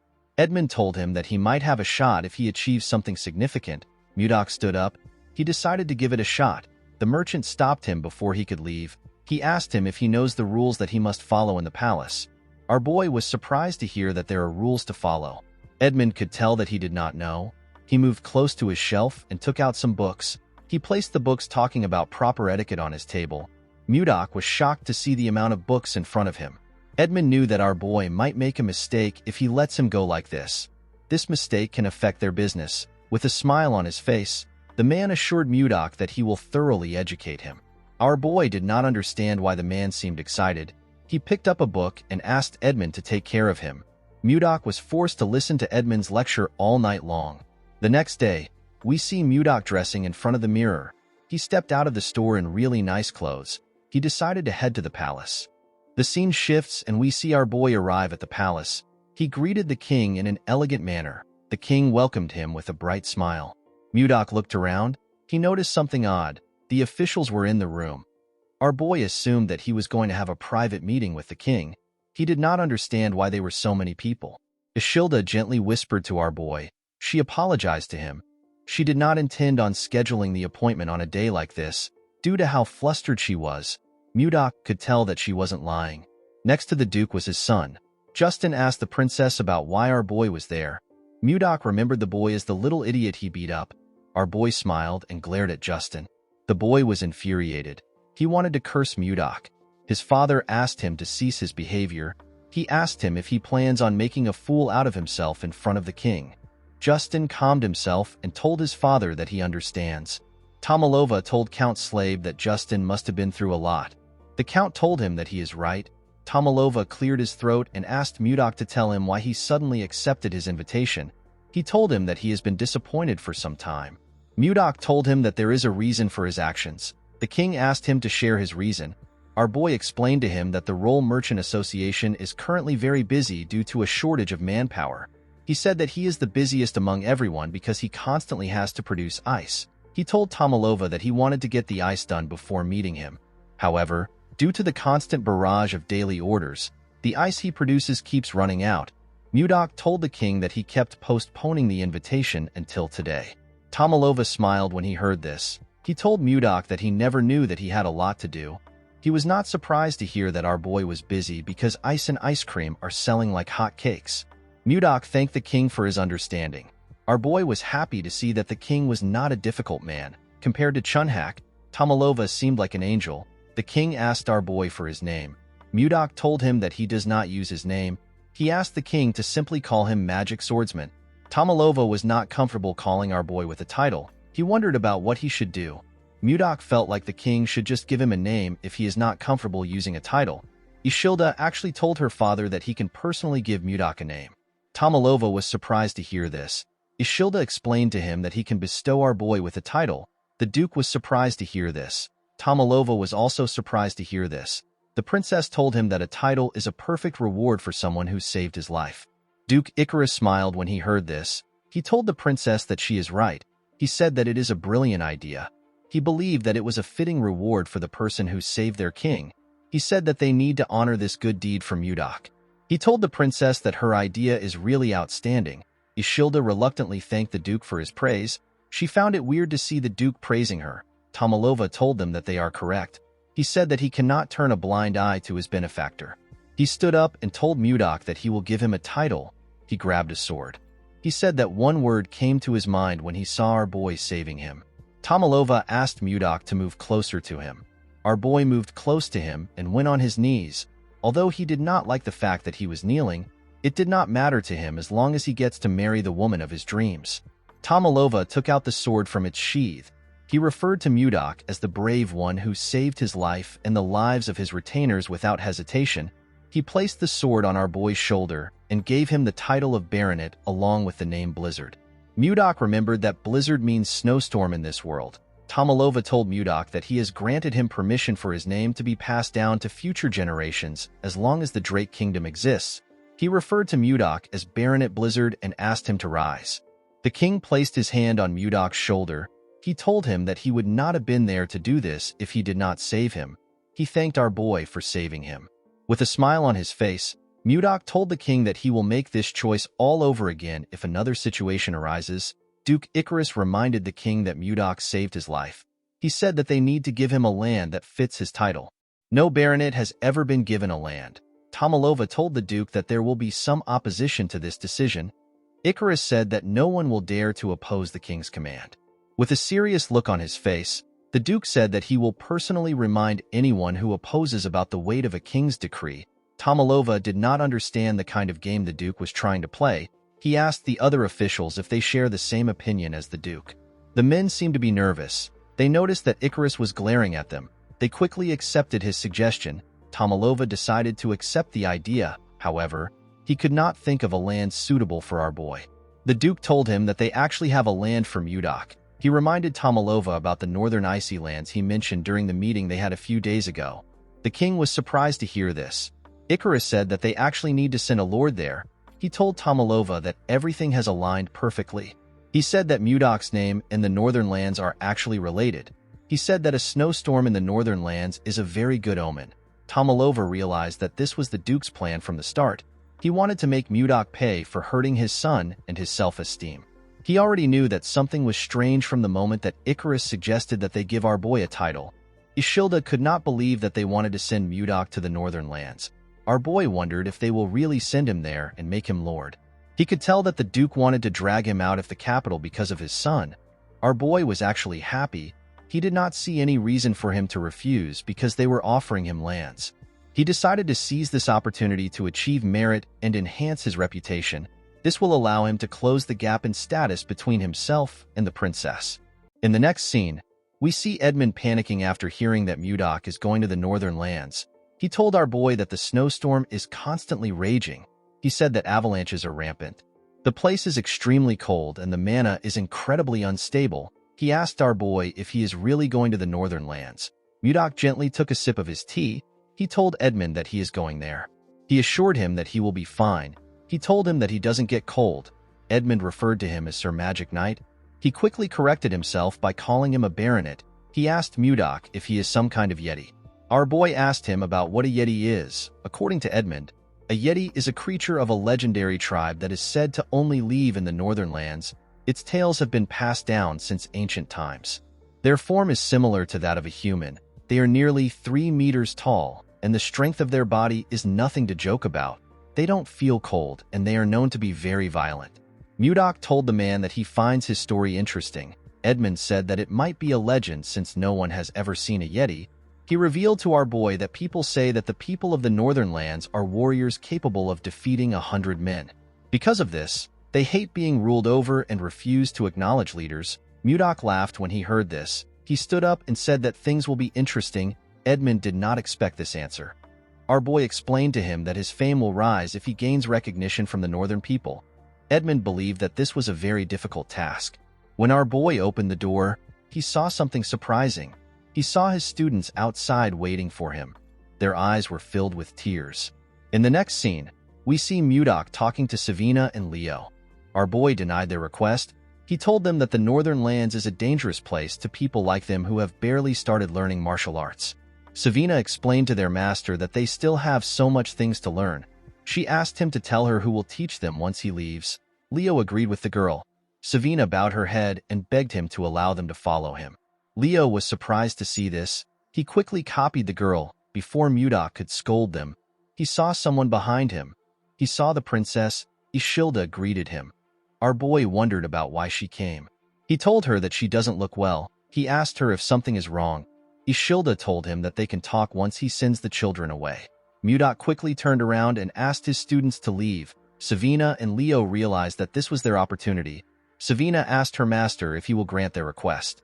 Mudok was startled when he heard this. Leo told him that they will leave once he gives them an answer. Mudok decided to accept his pesky student's request. The children were very happy to hear that they were going to follow him. They began to cheer. Savina bowed her head and thanked her master. Our boy asked her to go. Ishilda told Mudok that his disciples are very lively. Our boy said that it is their rebellious spirits that is lively. The princess laughed when she heard this. Our boy was happy to see this. He asked her if she is feeling better now. With a sad look on her face, Ishilda apologized to Mudok. She said that she never expected her father to grant him a title that would send him to the northern lands.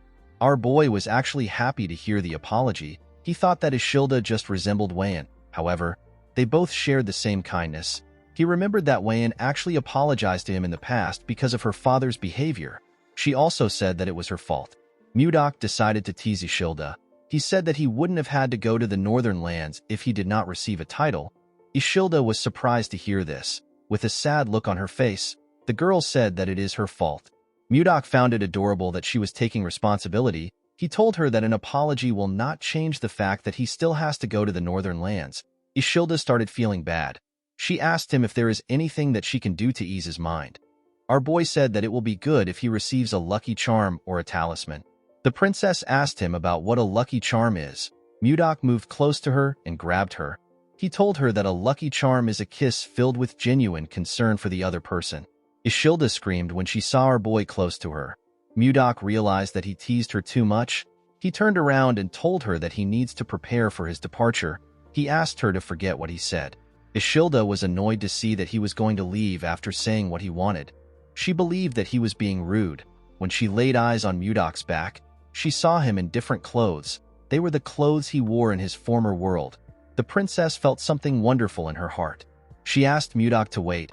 Our boy turned around and asked her if something is wrong. Ishilda walked up to him and took a closer look at him. She wondered if she was imagining things. Something about Mudok's actions felt familiar to her. She told our boy that she will do it. He was shocked to hear this. He wasn't very serious when he said this. He never expected her to respond this way. He assured her that he is fine. He said that he doesn't want to force anyone into doing things that they don't want to do. Before he could say more, the princess pulled his clothes and dragged him close to her. She gave him a kiss on the lips. Our boy was shocked to feel her lips. The moment she moved back, she used her hood to cover her head. She was quite flustered. She quickly ran away.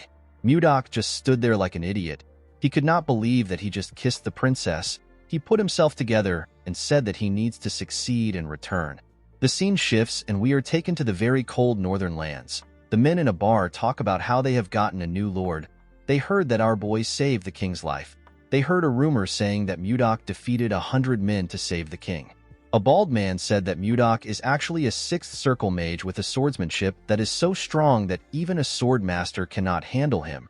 The man he was talking to told him that it is not true. He did not see why the king would send someone so powerful there. A man with a huge jacket said that Mudok obviously fell out of favor with Duke Icarus. He slammed his beer on the table. He said that all they heard are simply rumors. The huge man had a bandage wrapped around one of his eyes. He said that our boy will probably run away like the others once they scare him a little bit. In the next scene, we are taken to the mountains in the northern lands. We see a young man and a young lady breathing heavily. They were holding their weapons. The man wondered about where the wyvern was. The moment he said this, a huge shadow covered the girl. It was the wyvern. The huge monster attacked the girl. She managed to block the attack with her axe. The man called out to the girl known as Luia. He quickly ran to her. He asked her if she is all right. The two of them were simply trying to grab some of the wyvern's eggs. They did not know that the monster would chase after them. While she was breathing heavily, she saw something shocking. She saw the wyvern behind Jake. She asked him to look behind him. When the boy turned around, he saw the monster's mouth open. It was about to tear him apart. Jake could tell that it was over for him before the monster could eat him. Someone arrived there. The person turns out to be Mudok. Our boy used his sword to send an attack to the wyvern. The attack cut off its head. Luia and Jake were shocked to see the wyvern's head in front of them. Mudok stood in front of them in his new white clothes. He assured them that things are fine now. Luia helped Jake up. She thanked Mudok for his help. Our boy asked her to not worry about it. He said that he was just performing his responsibility as a lord. Luia did not know what he was talking about. Mudok turned around and told her that he will see her next time. Luia wanted to stop him, but our boy quickly left the area.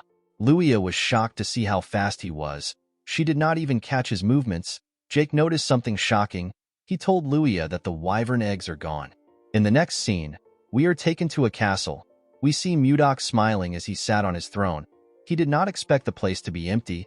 He asked the man in front of him if the people don't know that today is his inauguration. The man apologized to him. He said that he will send messengers to the village again. Mudok asked him not to do it. He said that it will not change anything. Our boy did not expect them to behave like this today. He now understood why the lords kept getting driven out. He smiled at the situation. He decided to use his own way to take care of things.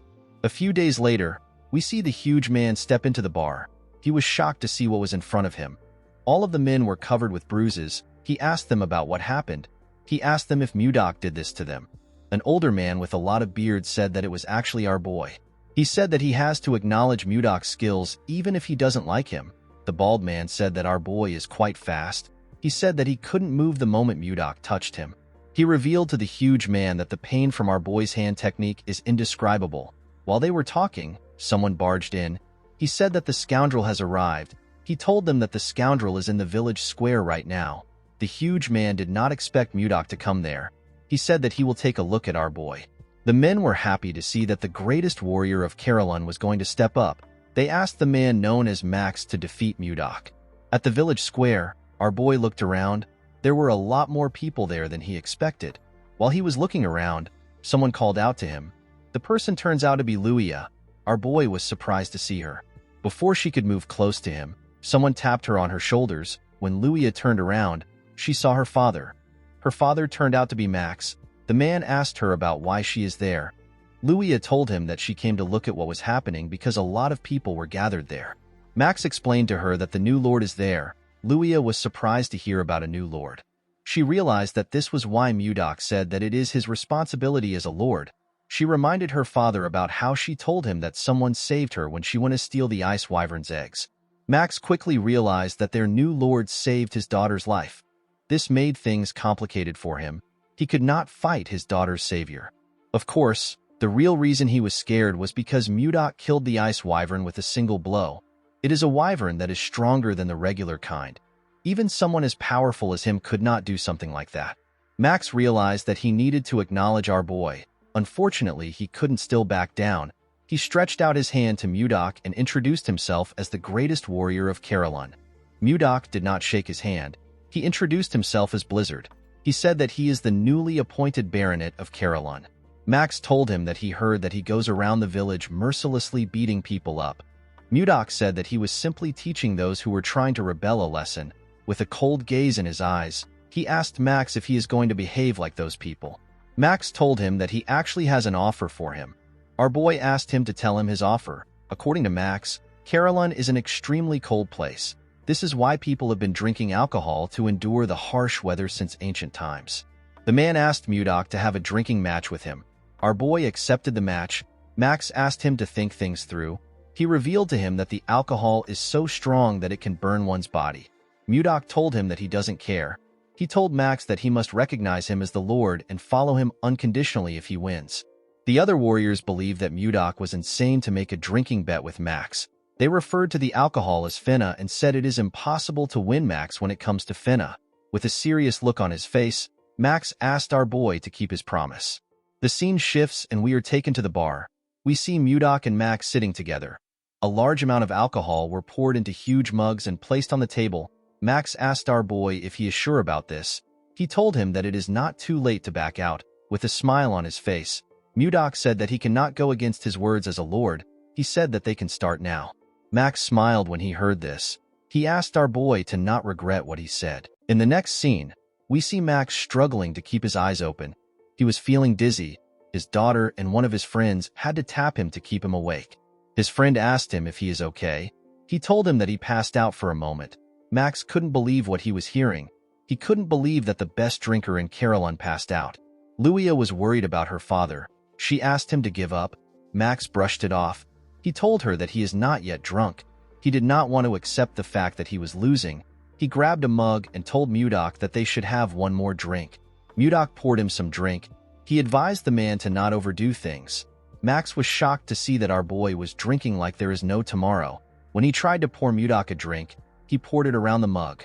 Our boy asked him to focus on pouring the drink into the mug. Max placed his hand on his head. He wondered about how Mudok was still fine. Our boy asked him if he is going to give up now. Max put himself together and told him that he is good. He said that they can continue. The moment he said this, he drank another cup of liquor. Luia and Jake were quite worried when they saw this. Mudok simply drank his liquor in a calm manner. Luia and Jake were shocked to see that he wasn't drunk at all. Our boy dropped the mug on the table. He wondered if he was able to drink well because it had been a while since he had a drink. The moment he thought of this, he heard a loud sound. He quickly looked down. He smiled when he saw what was on the ground. He saw Max on the ground. The man had collapsed from drinking too much. Mudok said that he won. Everyone was shocked to see that Max actually lost. Our boy stood up. He said that everyone must gather at his castle in exactly 5 days. With a serious look on his face, he told them that he wants to see if they are the kind of people who keep their promises. 5 days later, we are taken to Mudok's castle. We see our boy on his throne. He was surprised to see the people in front of him. The people from the tavern were all gathered there. He told them that he did not expect them to come. He did not expect them to actually keep their promise. Max told him that they definitely keep their promises. Before he could go on, Mudok cut him off. Since they all knew who he was, our boy decided to go straight to the point. He told them that he will give them 10 days to prepare to move. Everyone was confused by Mudok's words. Our boy asked them to give him an answer. Luia asked him if they will all come and live in the castle with him. Mudok asked her if she really thinks that all of them will be able to live in the castle. Luia reminded him that he told them to pack their belongings. Mudok told her that he never said that they would live at the castle. With a smile on his face, our boy revealed to them that they are going to migrate to the north. Everyone was shocked to hear this. Mudok revealed to them that he has been wandering around for the past 5 days. He told them that he found a place in the north that could easily support 10,000 people. He said that they will no longer live scattered. He told them that they can live as one. The people were skeptical about Mudok's idea. Max revealed to our boy that the place he is talking about is currently inhabited by groups of ice ogres. Mudok asked him about what ice ogres are. Max told him that they are similar to normal ogres. Our boy asked the man if he is referring to the bald monsters who walk on 2 legs. Max asked him if he has met them. Mudok smiled when he heard this. He revealed to Max that he has eliminated all the ice ogres. Everyone was shocked to hear this. Mudok sat back down. He could not believe that they were worried about the ice ogres. He asked them to get ready to migrate. He assured them that he found a great place. After passing on his message, he asked them to leave.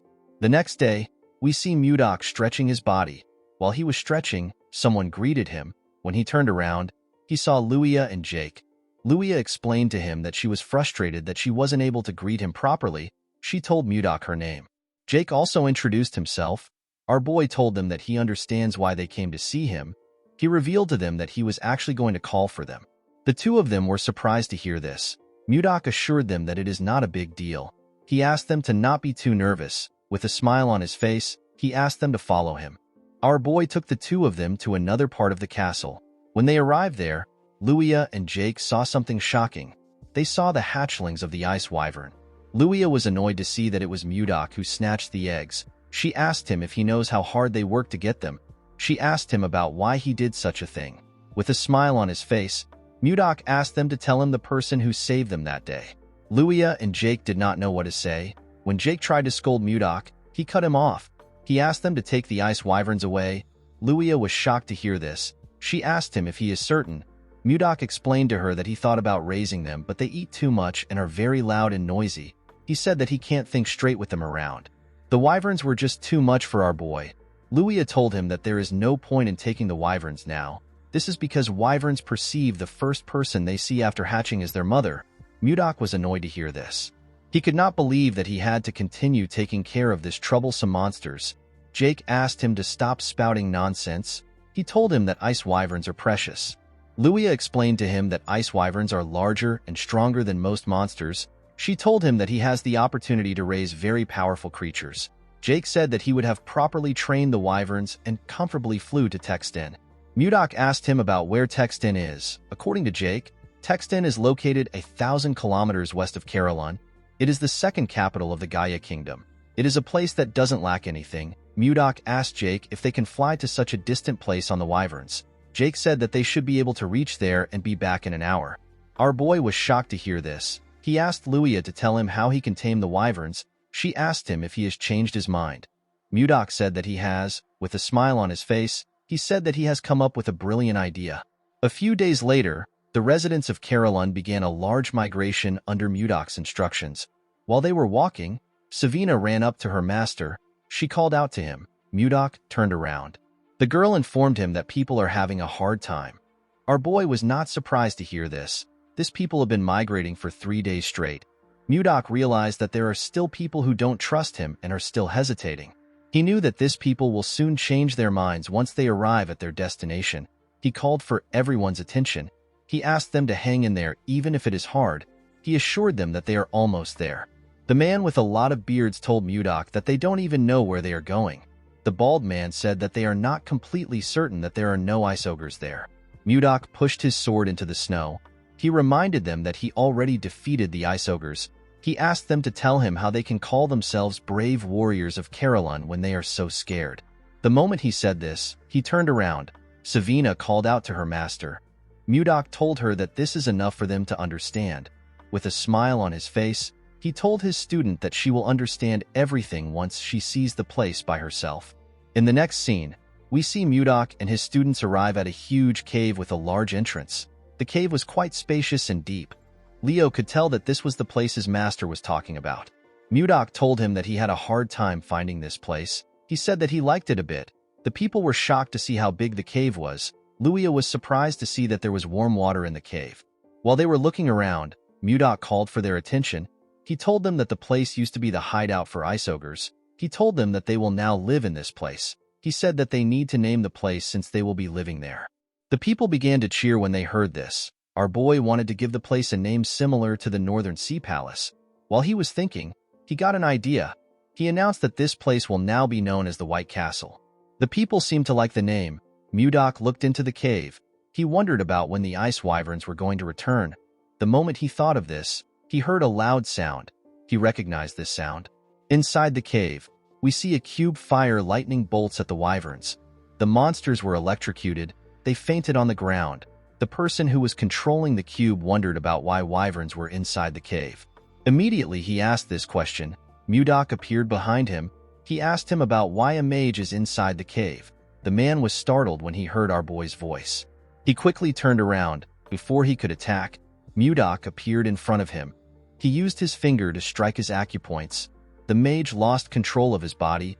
Our boy grabbed his neck and slammed his body to the ground. With a scary look on his face, he promised the mage that he will not show him mercy a second time. He asked him for his identity. Mudok asked the man to tell him why he attacked his wyverns. The mage noticed that he couldn't move his body. He wondered if he was paralyzed. With a scary look on his face, Mudok told him that his mouth is not paralyzed. He asked him to start talking. The man was scared to see the look on his face. He said that he will talk. He introduced himself as Count Jerome von Karauen.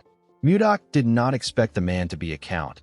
He revealed to him that he is a baronet. The moment he heard this, Jerome realized that our boy is the man known as Blizzard, the person who saved the king's life and received a title and a land.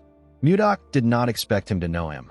Our boy realized that something was off. He asked Jerome if he is the former lord who was appointed here and got kicked out by the people. The count told him that he has his circumstances. Mudok told him that it is none of his business. He moved Jerome closer and told him that he has been talking to him freely for a while. The mage told him that he is now aware of his identity, and he knows that they are on the same side. Mudok did not respond to him. Jerome asked him if he said something wrong. Our boy grabbed his head and told him that he is wrong. The man screamed out in pain. Mudok told him that he does not care about equality. He reminded him that he failed to fulfill his responsibility. He told him that he should have turned down the title. Mudok told him that equality doesn't matter to him. The count begged our boy to spare him. Mudok told him that he will give him special treatment for once. He advised him not to think about fighting him again. The moment he said this, Mudok released the pressure on his acupoints. He told Jerome that he can now move his body. The man quickly went on his knees. He was breathing heavily. With a terrifying look on his face, Mudok told him that he will seriously kill him if he says anything stupid. Jerome assured him that he won't do anything like that. Our boy pointed at his wyverns and asked Jerome to heal them. He told him that he can come out after healing them. Jerome was surprised to hear that he had to heal them. Mudok told him that he is excellent in judging people. He told Jerome that he has a lot of guts to use magic in front of the Lord. He asked him to do his best. The moment he said this, he turned around. Jerome tried to stop him, but our boy simply left him there. The Count fell to the ground. He realized that something was seriously wrong. In the next scene, we see Mudok and Jerome in a tent. Our boy told the man that he wants him to send a letter to the king. Jerome was surprised to hear this. Mudok asked him about why he is so surprised. He asked him if it is really difficult to send a letter to the king. Jerome told him that the letter isn't the problem. He reminded Mudok that he asked him to send a letter asking for tax exemption. Our boy explained to him that he needs it because the people are doing their best to make a living and they don't have a lot to spare. Jerome revealed to Mudok that the other nobles will be against it. Our boy asked him about why they will be against it. Jerome said that it will seem unfair from the nobles' perspective. If this bill is passed, the nobles will threaten the king by telling him that they won't pay tax either because their circumstances are also as bad as Mudok's own. Jerome told our boy that the king will refuse his request no matter how much he favors him. Upon hearing this, Mudok became more certain that the nobles are the problem of the kingdom and Duke Icarus is the one controlling them. He asked Jerome to suspend the idea. The Count was relieved to hear this. Mudok moved close to him and shared another idea with him. Jerome was surprised to hear his idea. He asked Mudok if this is possible. Our boy told him that it is not impossible. Jerome said that it might work because it is the same case. Mudok told him that they need to get ready without delay. In the next scene, we see the citizens gather in another part of the cave. Jake asked someone if he knows why their lord suddenly gathered them. Before the person could reply, Mudok asked if everyone is already gathered there. Everyone quickly turned to him. Luia told him that she came armed as instructed. She asked Mudok about why they are gathered there. Our boy said that he will explain now. He ordered everyone to hunt down ice wyverns. He told them that their goal is to get the eggs of the ice wyverns. The warriors were surprised to hear this. They knew that it wasn't easy to get the egg of an ice wyvern. Mudok explained to them that they will create groups filled with 30 people for the sake of their safety. He asked them to focus on getting at least one egg in each group. Jerome gave the warriors papers to show them which team they belonged to. Mudok announced that the team that brings back the largest amount of wyvern eggs will receive 100 gold. The warriors were shocked to hear this. An elf said that he has never imagined getting this amount of money in his life. Jake asked Mudok if he will really give them this kind of reward for the eggs. Max asked Mudok if he will really pay them 100 gold for the eggs. Our boy told him that he never makes a promise that he can't keep. He asked the warriors of Carolyn if they are up to the task. The warriors began to cheer. They asked Mudok to leave it to them. While they were cheering, Mudok ordered Jerome to follow each team for 10 days and keep an eye out for useful people. He said that he will use this people for different tasks later. Jerome asked Mudok if he is thinking of creating a knight's order. Our boy turned to him when he heard this. The man wondered if he said something wrong. Mudok realized that Jerome is a very useful person. Even though he gave him a job when he just joined them, the man has been performing his tasks well. He was also able to see through our boy's intentions from the few things he said. Mudok told Jerome that he is right. He said that he heard that there should be one knight order for the Lord. Jerome told him that he is right. He told him that he needs it a lot because the Lion Knights of the Icarus Duchy are especially powerful. They are so strong that they wouldn't lose even if they fought against the Royal Knights. Mudok smiled when he heard this. He asked Jerome not to worry. He told him that they will soon be the best. Our boy decided to create a unit that is much bigger and stronger than the Snow Ice unit because he didn't want to lose Wayan twice. With a smile on his face, Mudok ordered the warriors to begin the hunt. In the next scene, we see a group chasing a wyvern. Mudok ordered them to attack now. Immediately, he gave the order. Luia, Jake, and the elf jumped down from a cliff. Luia fired her arrows at the monster. Jake used his axe to cut off its tail. Max covered his hand with his energy and used it to hit the monster's head. He asked the second unit to throw the net. The warriors quickly threw the iron net at the monster. The net covered the monster's head and dragged it to the ground. Mudok told Jerome that it is going pretty well. The man said that they have been hunting for days. He said that their hands and feet are already in a perfect sync. Jerome found our boy's idea to be bold. He never thought about stealing the eggs of the ice wyvern and taming it while it is still a baby. If everything goes well, they will be able to transport and sell hunting loots like leather and bones to distant cities with the help of the ice wyverns. Mudok asked his warriors to cheer up. He reminded them that they will be able to get a great reward if they bring back a lot of eggs. The warriors became motivated when they heard this. They decided to continue hunting. Jerome found it amazing that our boy united the uncontrollable Carolyn warriors into one. He could not believe that they were hunting monsters together. While they were watching the warriors, they saw one of them behead a wyvern at a crazy speed. The monster didn't stand a chance. The man's teammates commended him for this. They referred to him as Gale. Our boy was also impressed by his skill. He asked Jerome about who the man is. Jerome opened his book to see his name. He told Mudok that the man is known as Stuart Gale. Mudok believed that the man is famous since he has a nickname. Jerome told him that he is correct. He said that Gale is the hero of the commoners. He raids evil noble houses and gives the raid loot to the poor. Mudok asked Jerome to tell him why a guy like this is here. Jerome revealed to him that Gale was once caught in a trap. He was imprisoned, but he escaped from the prison and wandered all the way here. Mudok could tell that the man was a decent person from the way he interacted with the locals. He asked Jerome to report back to him if he finds anyone else who escaped from prison besides Gale. He told him that they might find another useful person. The man could not believe that his work had increased again. In the next scene, we see Mudok addressing the warriors in the cave. He commended them on their efforts in hunting the ice wyverns. He said that they have collected enough wyvern eggs. He assured them that he will give them the rewards he promised. The warriors began to cheer when they heard this. Max raised his hand to ask Mudok a question. Our boy asked him if something is wrong. The man said that he would like to know why he ordered them to get the wyvern eggs. Mudok realized that everyone was probably wondering why he asked them to gather wyvern eggs. He reminded them that ice wyverns recognize the first thing they see when they hatch as their mother. He said that he wants to tame the monsters using this method. He revealed to the warriors that he plans to use the tamed ice wyverns as transportation. The loaded wyverns will transport their goods to each country. Someone asked Mudok about which goods they will be selling. Our boy said that the first thing he can think of is leather.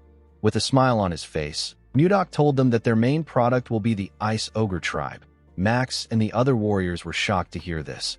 Max asked his lord if he is planning to kill them. Luia said that she is not yet ready to die.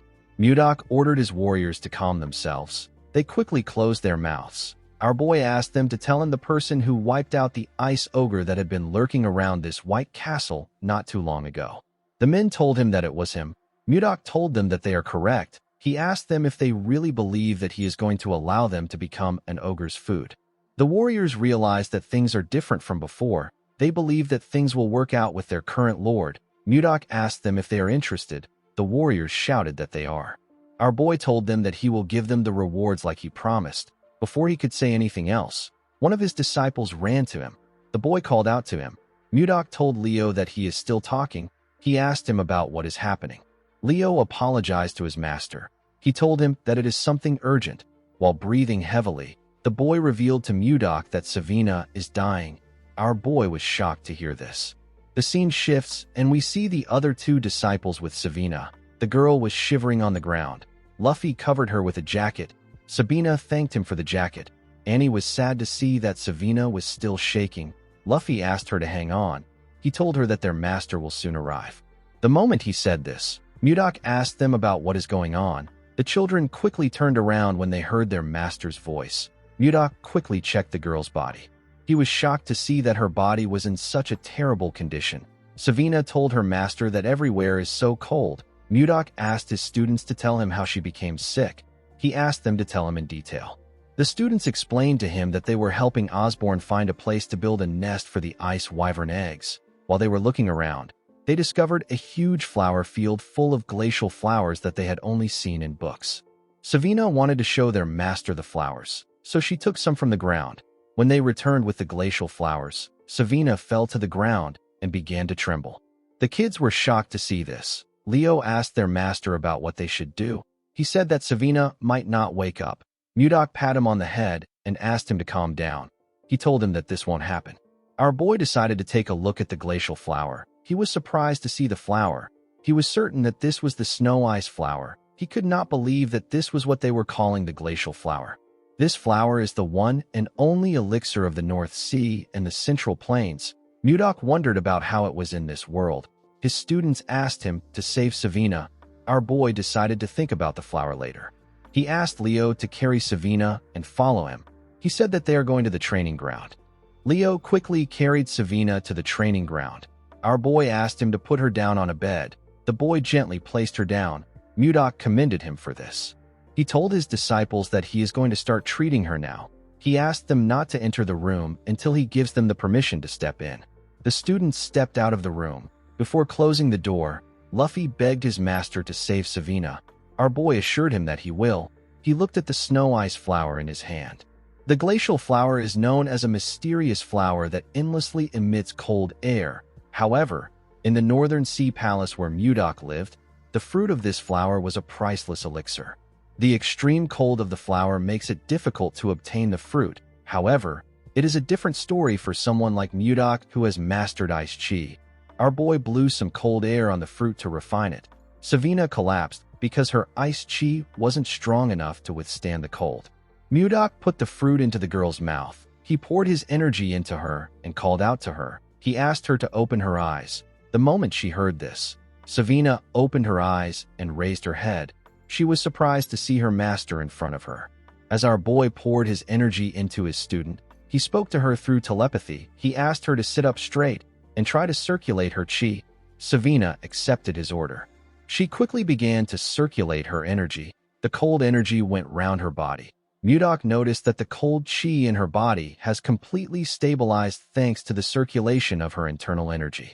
While she was circulating her energy, Savina suddenly fell on the bed with her eyes open. Mudok realized that she has fallen asleep. He believed that she should have closed her eyes. He noticed that her internal energy has significantly increased compared to before. The fruit worked better than he expected. Mudok realized that he can increase the intensity of her training if her energy continues to increase. Before starting the training again, our boy wanted the girl to take him to the flower field, where she found the snow ice flower when she woke up. He realized that he might be able to achieve his goal much sooner than expected. Later in the day, Savina woke up after sleeping for a while. After harvesting the ice wyvern's eggs, the White Castle underwent a major reorganization. Mudok checked the list Jerome gave him and organized his own elite knight order known as the Blizzard Knight Order. He promised to raise the warriors as powerful men that belonged to the Blizzard Knight Order. Schuart was appointed as the captain of the order. Mudok created a school and a hospital in this new place. He also created restaurants, bars, and clothing stores. Everything was going according to our boy's plan. The training facility was adjusted according to people's abilities. In the next scene, we see Mudok and Jerome talking. Our boy told the mage that he has to align people with the organization if he wants to improve it. The mage told him that he is right. Osborne was placed in the White Castle security forces and Jerome was appointed as our boy's assistant. Jerome reminded Mudok that he still has to teach people magic. Our boy asked him if he doesn't want the position. The man said that he doesn't. Mudok called him a bastard and asked him to repeat his answer. He threw some paper at him. Jerome could not say anything. He felt like he should be given 1,000,000 gold for his work. Mudok said that he wants to create a patrol unit. The patrol unit is in charge of guarding the exterior of the White Castle.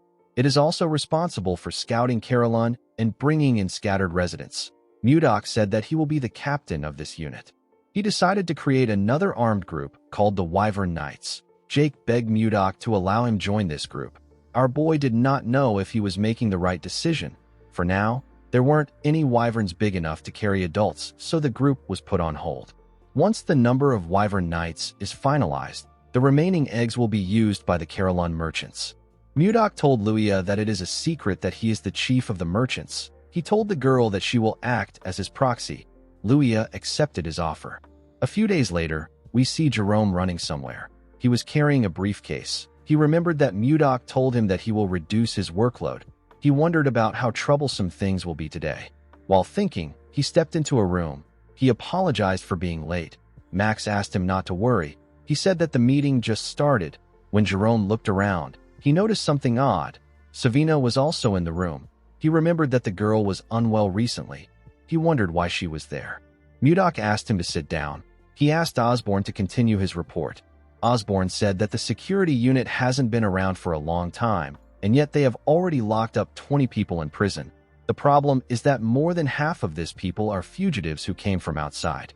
Max stood up and told his lord that these people are criminals. He asked Mudok to keep them locked up so that they don't cause any trouble. Mudok asked him if they should start by locking him up.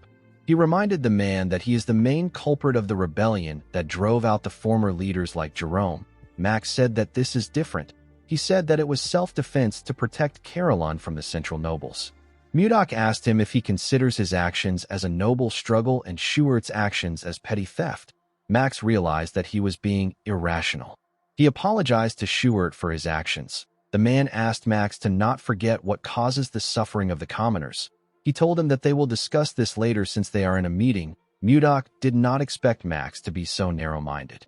He asked the others if they have another opinion to share. Savina asked him if she can share her opinion. Our boy asked her to go ahead.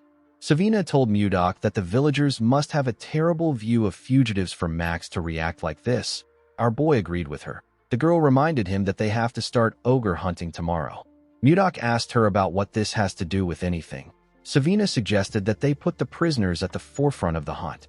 Everyone was shocked to hear this. Mudok actually liked the idea. He asked Savina to keep talking. In the next scene, we see an ogre screaming in the forest. A man with some bandages on his face informed Schuert that they could have lost the ogre. This man is Lenin. He is a grade 1 escapee. There was a huge man holding an axe behind Schuert.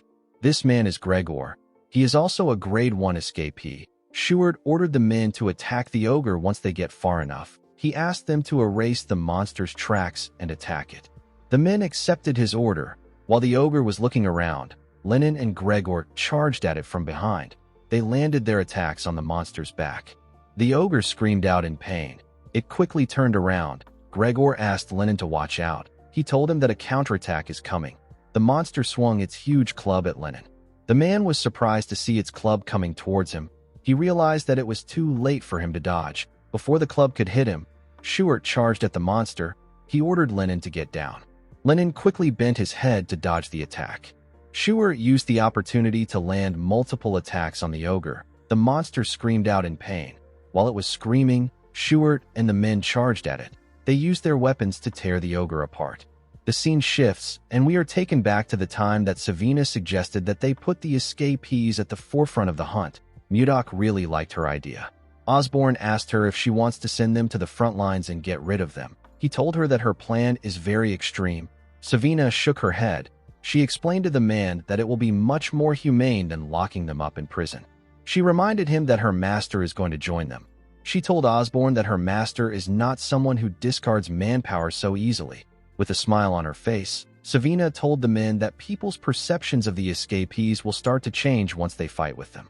The scene shifts, and we are taken back to the present. We see the rest of the group arrive to the hunt. They were all looking at the ogre that Schuert caught with the men. Schuert asked Lenin if he is okay. The man said that he can still manage even though it was close. With a smile on his face, a man told the captain that Lenin is bluffing again. Lenin told the man that he barely dodged the attack. He told him that it was like the time he threw his pickaxe at the prison staff and got slammed. The man asked him to stop joking around.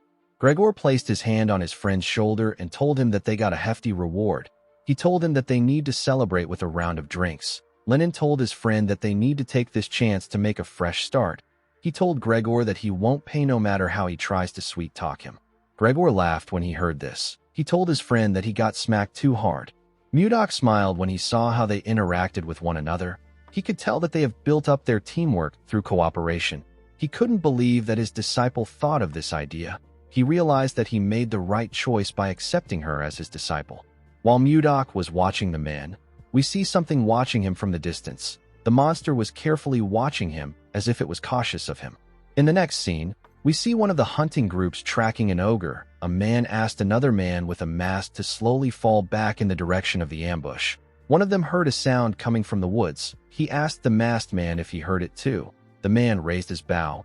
He said that he will fire a few shots. He asked his teammates to get ready. The other men quickly took a stance. The man fired his arrows at some trees. He and his teammates waited for something to come out. Fortunately for them, nothing happened. The masked man was relieved to see this. The other man said that it must have been the sound of falling leaves rustling in the wind. The masked man told him that he must be right. He moved close to a tree to retrieve his arrows. He asked the other men to retrieve the rest of the arrows and search another area. Before he could take out his arrows, a huge monster came out from behind the tree. The men were terrified to see the monster. The scene shifts, and we see Mudok outside with Jerome. He informed Osborne that the residents are no longer afraid of ice ogres. Osborne told him that they are all ready to hunt. Jerome told our boy that it is all thanks to his leadership. While looking at the corpse of an orc, Mudok ordered Jerome to make sure that no one moves ahead without orders. Jerome accepted his orders. Mudok asked him if the conditions of the other monsters is still being investigated. Jerome told him that there is still more data that needs to be organized. While they were talking, we see one of the men that encountered the monster talking to Osborne. The man was using a stick to support himself. He informed Osborne about what happened. Osborne asked him if the men are unharmed. The man informed him that the men are not dead. They were simply injured. They are currently being treated at the infirmary. Mudok asked Osborne if something is wrong. The man revealed to him that something serious has happened. He explained to our boy that a new monster has appeared, and it is different from the ice ogres. Our boy was surprised to hear this. The wounded man explained to Mudok that two of their members who went to investigate monster activities were attacked by the monster. Mudok asked the man if he is certain that it wasn't an ogre. The man assured him that it was a different species. Our boy asked him to describe it. The man told him that the monster's body was covered in white fur, and it was incredibly huge. It was over 3 meters tall. He told Mudok that ogres are stupid. This monster was way more intelligent than them. While the man was talking, something screamed in the forest. Mudok immediately told Jerome that the hunt is over. Jerome asked his master if he plans on going by himself. Our boy told him that he has to do it himself. He asked Jerome and Osborne to follow him once the area is secure. The men accepted his order. Mudok ran into the forest at a crazy speed. He realized that he knew this monster that the man described. He was certain that he had heard an explanation from Edmund before. He remembered the time Edmund asked him if he was a Yeti. While Mudok was running, he activated a skill known as Mind's Eye and used it to scan the forest. He quickly found the monster he was looking for. Our boy landed on a tree. He took out his sword and charged at the monster. The monster became terrified when it sensed someone coming towards him. He quickly raised his hand to block our boy's attack. He was able to block it with his thick fur. Mudok was barely able to cut him. He noticed that his attack bounced right off the monster. He could tell that his body was very tough. Now that our boy was looking at it, he became certain that this monster is a Yeti. Mudok noticed that the Yeti that was roaring earlier was now frozen stiff like a scared wildcat. Due to the way the monster reacted, our boy realized that it could sense the weight of his martial power. The look in his eyes shows that he is scared. Mudok considered sparing the Yeti out of curiosity, but he couldn't keep someone who harmed his people alive. Our boy raised his sword and asked the monster to be born as a human in his next life. He jumped and charged at the Yeti. The monster was scared to see him coming towards him. He covered his hand with an unknown energy before Mudok could strike him.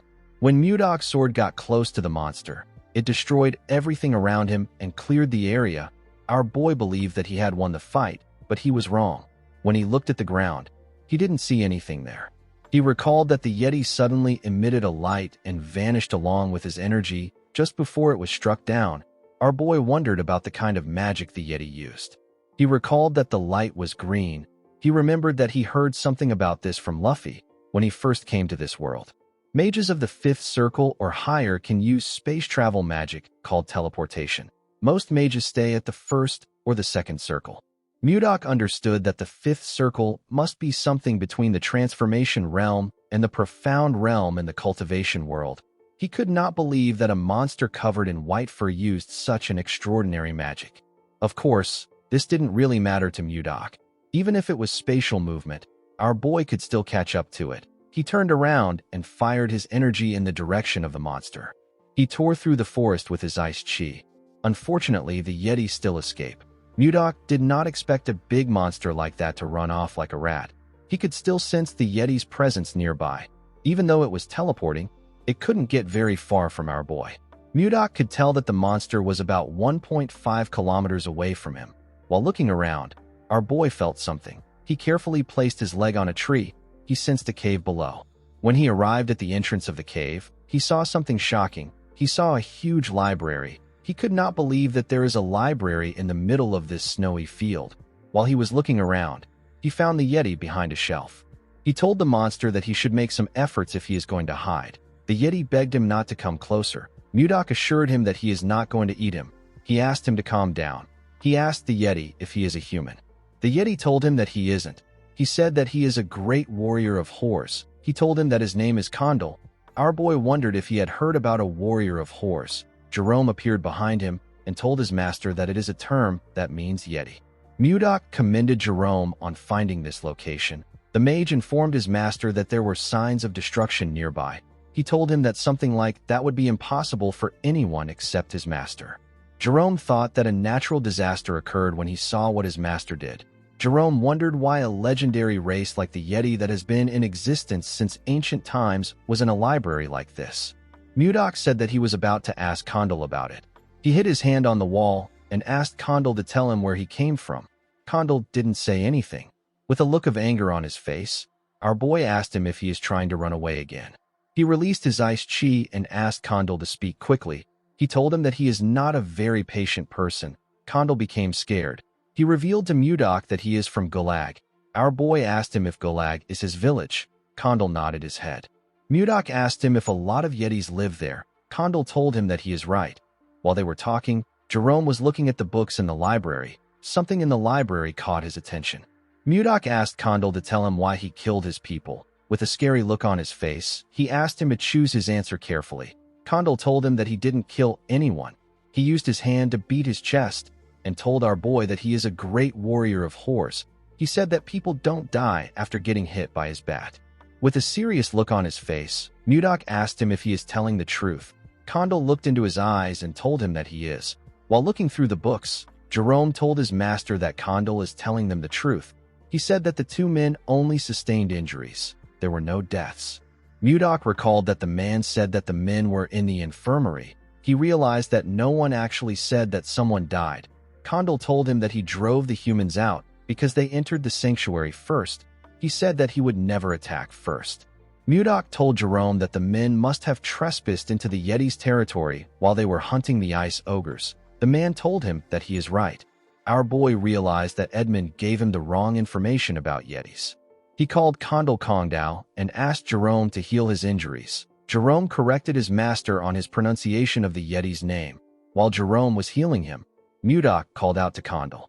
With a smile on his face, he asked Condal to tell him where his sanctuary is. He told him that he will firmly warn his people so that they don't trespass again.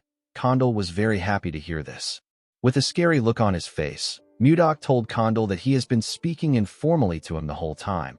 He asked him if he doesn't know how to use honorifics. The Yeti did not know what honorifics meant. Mudok asked him to forget about it. He didn't see the point in taking it serious with someone who couldn't speak properly. Jerome informed his master that the treatment is complete. Our boy told him that they need to return now. Jerome called out to his master. Mudok asked him if something is wrong. Jerome told him that he has a request to make. The scene shifts, and we are taken to Barhan. We see Edmund ask Charles to tell him the amount of time that has passed since the promise date. The man told him that it has been 3 months. Edmund called out to his assistant again. The man turned to him. Edmund fell to his knees and said that their merchant association is finished. Edmund told his assistant that Mudok made him a promise. In his very stupid imagination, Mudok held his beard and asked him to hold on for 3 months. He told him that he will send someone. Henry wondered if there was such a romantic mood in the air when Mudok was speaking to his leader. Edmund began to cry. He told Henry that he has not received any word from our boy. Henry asked him to calm down. He told him that Mudok isn't someone who would break his promise. While he was talking, he noticed that a huge shadow covered him and his leader. Edmund and Henry quickly looked up. They were shocked to see a wyvern coming close to them. The two of them quickly moved back. When the wyvern landed, Edmund heard a voice call out to him. Edmund immediately recognized this voice. When he looked at the wyvern's back, he saw Savina. With a smile on her face, the girl told the man that the ice has arrived. Edmund was extremely happy to see a huge bag containing ice. He said that he knew that Mudok would come through. Henry was shocked to see Savina getting off the ice wyvern. It is a monster whose strength rivals an entire night squad. He couldn't believe that they were using this powerful monster for ice delivery. He wondered about what our boy was doing in the north to be able to control an ice wyvern. While looking around, Savina remembered something. She stretched out her hand to give Edmund a letter. She told him that her master asked him to give the letter to a certain person. Edmund smiled when he heard this. He knew who Mudok was talking about. The scene shifts, and we are taken to the palace. We see Princess Ishilda drinking tea outside. She was drinking it with someone. The boy thanked her for accepting his invitation. He told her that she grows more beautiful with each passing day.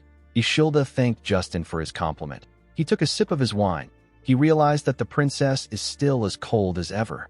She wasn't even giving him a fake smile for formalities. Justin believed that it wouldn't be fun if the princess gave in too easily. He was certain that he could change her indifferent behavior. While he was thinking, a maid rushed to meet the princess. She told her about something. Ishilda screamed out when she heard that she received a letter from Mudok. Justin stood up and spat out his drink when he heard this. The maid informed Ishilda that the letter is in the study. Ishilda quickly stood up and asked the maid to follow her. Justin asked the princess if she is already leaving. He reminded her that he rushed here in the morning to see her. With a cold look on her face, Ishilda told him that she heard that he trained so much that even a day isn't enough. She asked him not to waste his time. She asked him to head back to his house. She turned around and asked the maid, whose name is Lenshia, to follow her. Justin grit his teeth when he saw this. When he saw how beautiful Ishilda's hair was, he became enraged. He slammed his hand on the table and called Mudok a bastard. The scene shifts, and we are taken to Ishilda's study. We see her reading the letter. Our boy asked her about how she has been. He told her that he has been doing well thanks to her lucky charm. Ishilda blushed when she remembered the kiss. Mudok told her that the northern lands is a nice place to live in. He said that there are sparkling crystal caves and warm hot springs. He revealed to her that they built a city called the White Castle inside a warm cave. He told Ishilda that it is a very beautiful place, but it has one big flaw. The flaw is that she is not there with him. He said that this makes the place feel really empty. Mudok told her that he wants to give her a small gift to show her how he is feeling. When Ishilda looked down, she saw something shocking. She saw a flower made from ice. She held the flower close to her chest. She wondered why she was always thinking about our boy. She took a look at the flower again and made a decision. She decided to meet Mudok directly. The scene shifts, and we are taken to the White Castle. We see Mudok making an ice flower. He was wearing a white fur coat. The flower broke in his hand. He found it odd that he was good at smashing things, but it was difficult for him to make delicate items like this. While he was thinking, Jerome ran to him. He called out to his master. Mudok asked the mage to tell him why he is making such a fuss. He asked him to tell him what happened.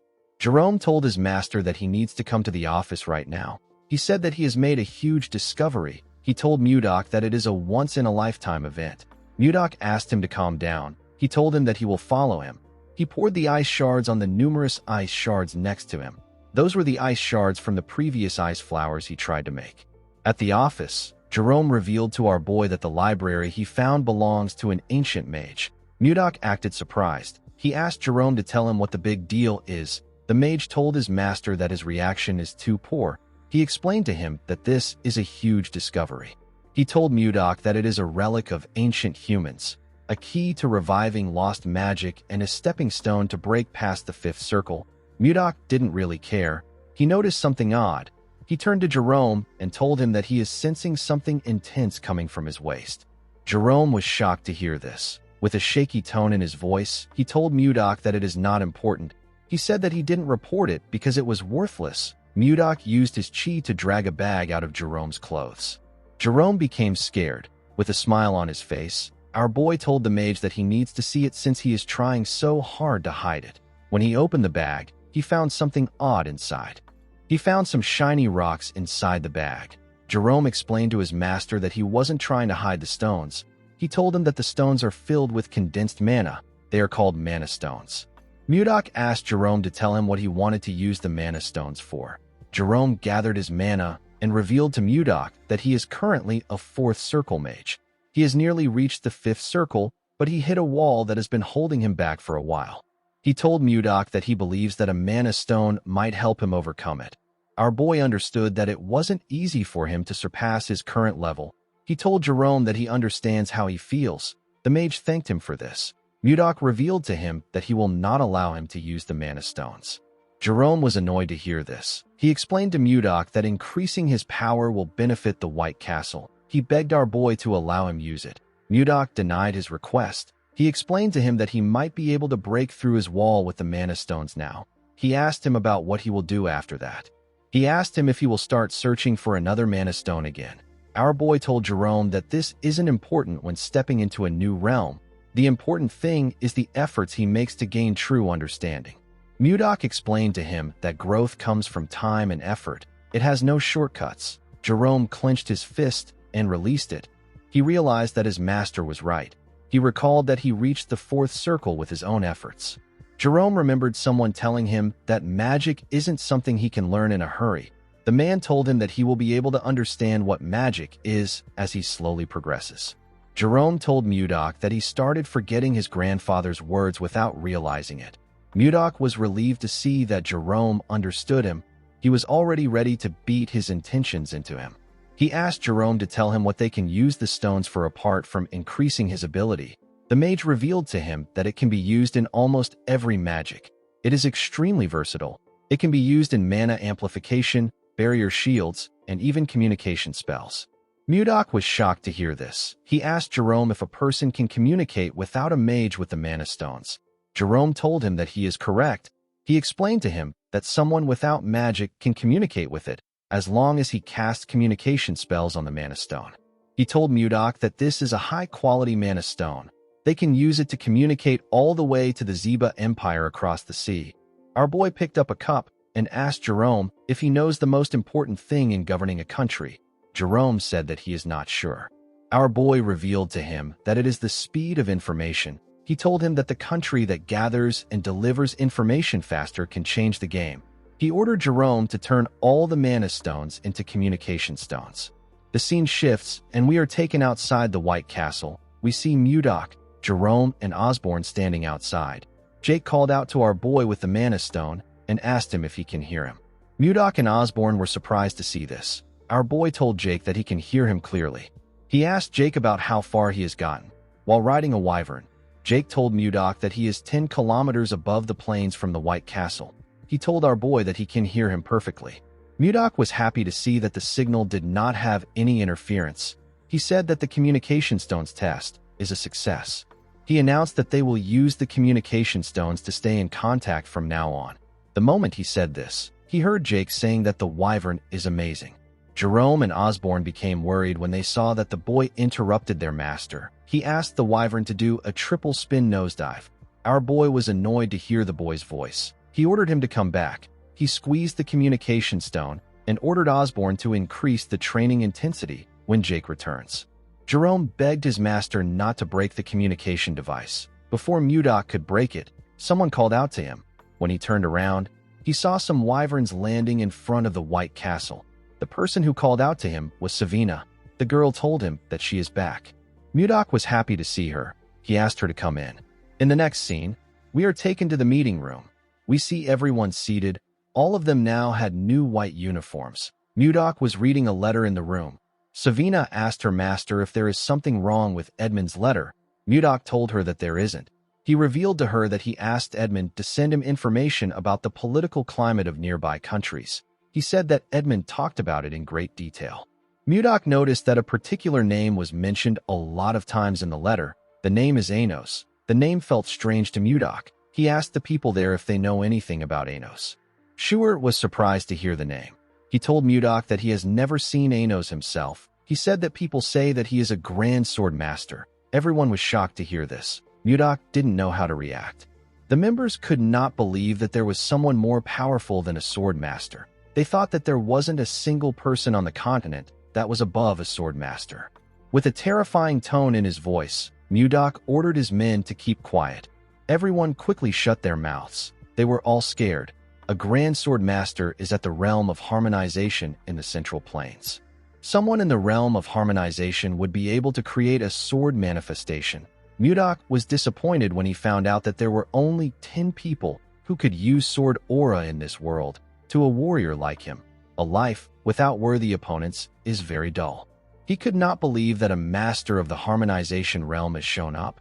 Even though the person wouldn't be a match for him, our boy was still excited. He wanted to meet the strongest person in this world. Schuer told Mudok that he heard something unusual about Anos. He revealed to his master that people say that when he uses his swordsmanship, a plum blossom scent follows. Mudok was shocked to hear this. He knew about a swordsmanship that releases the scent of plum blossom. He knew that only people of the Manhwa sect are capable of using such techniques. A realization dawned upon Mudok. He realized that someone else from the Central Plains might have crossed into this world. The scene shifts, and we are taken to the time when Mudok unified the Central Plains. We see him trying to touch a plum blossom with his hand. He told someone that the Manhwa sect uses a sword technique that gives off the scent of plum blossom. Mudok told the man who he held up with his ice that his swordsmanship is impressive. He told him that he simply chose the wrong opponent. The man's name is Zhang Pengjin. He is the head of the Manhwa sect. Pengjin grit his teeth and called our boy a bastard. He told Mudok that the outcome would have been different if his disciple was here. Mudok asked him if he is referring to the disciple that ran away a few days ago. Pengjin told Mudok that his disciple didn't run away. With a look of anger on his face, he said that his disciple suddenly disappeared during his secluded training. It was as if he vanished from the world.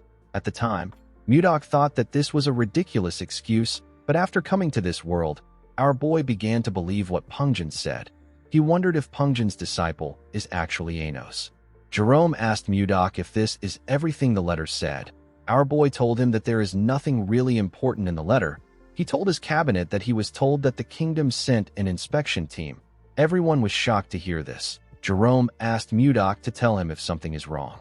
Mudok did not understand why he was panicking. He asked him if it is a big deal.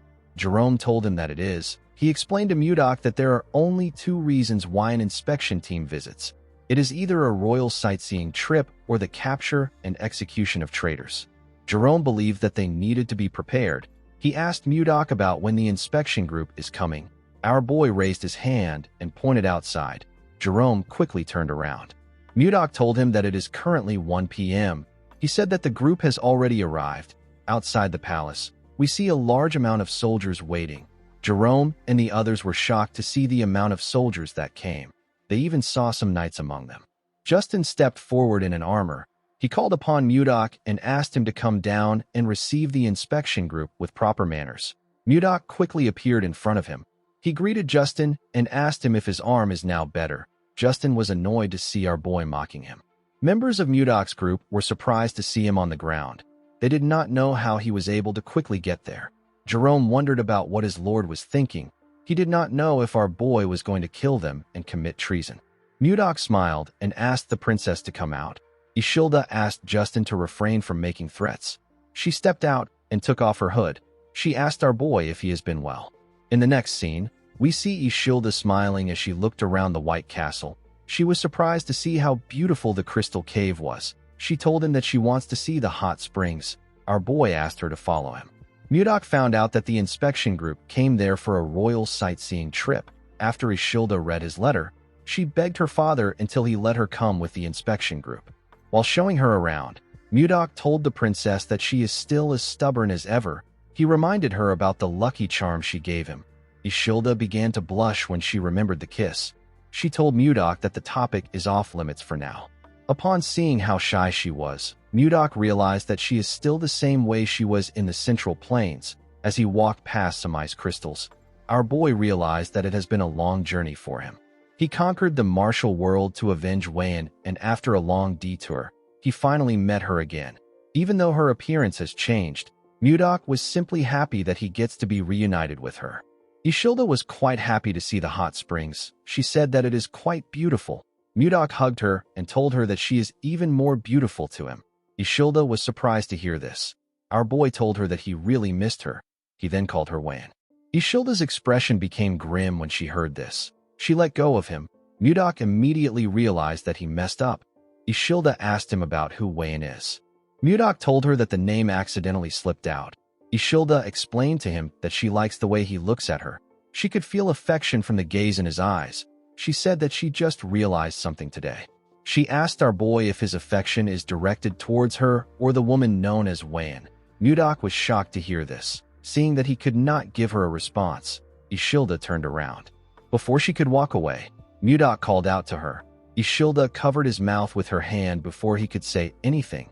She told him that he does not need to say anything. As tears slowly dropped from her eyes, She turned around. She told Mudok that she has already gotten her answer. Mudok wanted to stop her. He clenched his fist out of anger because he didn't know what to say. At night, we see Mudok walking in the forest. He thought about Wayan and Ishilda. He knew that Ishilda won't understand the emotions he has built up even if he explains his transmigration to her. While Mudok was thinking, we see someone watching him from a tree. The person took out a blade and charged at Mudok from behind. A large amount of blood splashed in the forest. In the next scene, we see Justin call out to someone known as Arbin. Arbin came out of his shadow and greeted him. Justin asked him about how the ambush went. Arbin told him that it was a success. Justin smiled when he heard this. At the forest, we see Mudok's pendant on the ground. The scene shifts, and we are taken to the White Castle's VIP guest quarters. We see two guards at the entrance. Inside the room, we see Ishilda crying. She told herself that she is pathetic. She could not believe that she was crying her eyes out after a breakup. While resting her head on her table, she remembered the look that Mudok had in his eyes. She told herself that Mudok is so foolish. She wanted him to try holding her back. At the entrance, we see someone walking up to the guards. The guards informed Ishilda that she has a visitor. Our girl's mood quickly changed when she heard this. She believed that it was Mudok. She quickly got dressed and opened the door for the person. Ishilda asked him about why he came there so late at night. She asked him if he came to apologize for earlier. The moment she said this, Ishilda saw something shocking. The person in front of her was holding a sword covered in blood. The person had used his sword to stab Ishilda's guards. The person turned out to be Justin.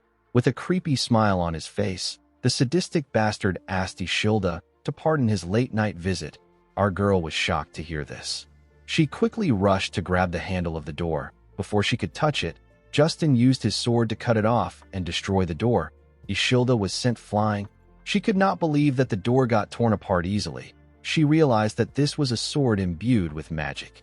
She asked Justin to tell her the reason for his rude behavior. She asked him to tell her why he attacked the royal guards and entered her chambers without her permission. Justin told her that anyone who dares stand in a noble's way must be ready to face the consequences of their actions. He moved close to Ishilda and told her that she is the one being rude. He told her that she ignored his feelings and held on to some guy who appeared out of nowhere. Ishilda asked him to repeat what he said. She could not believe that he did all this over something so petty. She told Justin that Mudok won't sit back and let him do as he wishes. Justin found it funny that she still thought of Mudok even in her current situation. He told Ishilda that our boy is dead. The girl was shocked to hear this. Justin revealed to her that he sent an elite assassination squad after our boy. He told Ishilda that the ambush was successful. He said that she won't even find Mudok's corpse. He raised his hand when he said this. As his hand slowly got close to her, Ishilda called out to Mudok. Outside the castle, we see Mudok raise his hand and release his energy. His cold energy got released in the room. Justin was shocked to feel something moving his body. Ishilda was also shocked to see this. Our boy clenched his fist and used his energy to slam Justin's body on the wall. He dragged Justin out of the room. The boy immediately knew that it was Mudok that was doing this. He called him Baron Blizzard.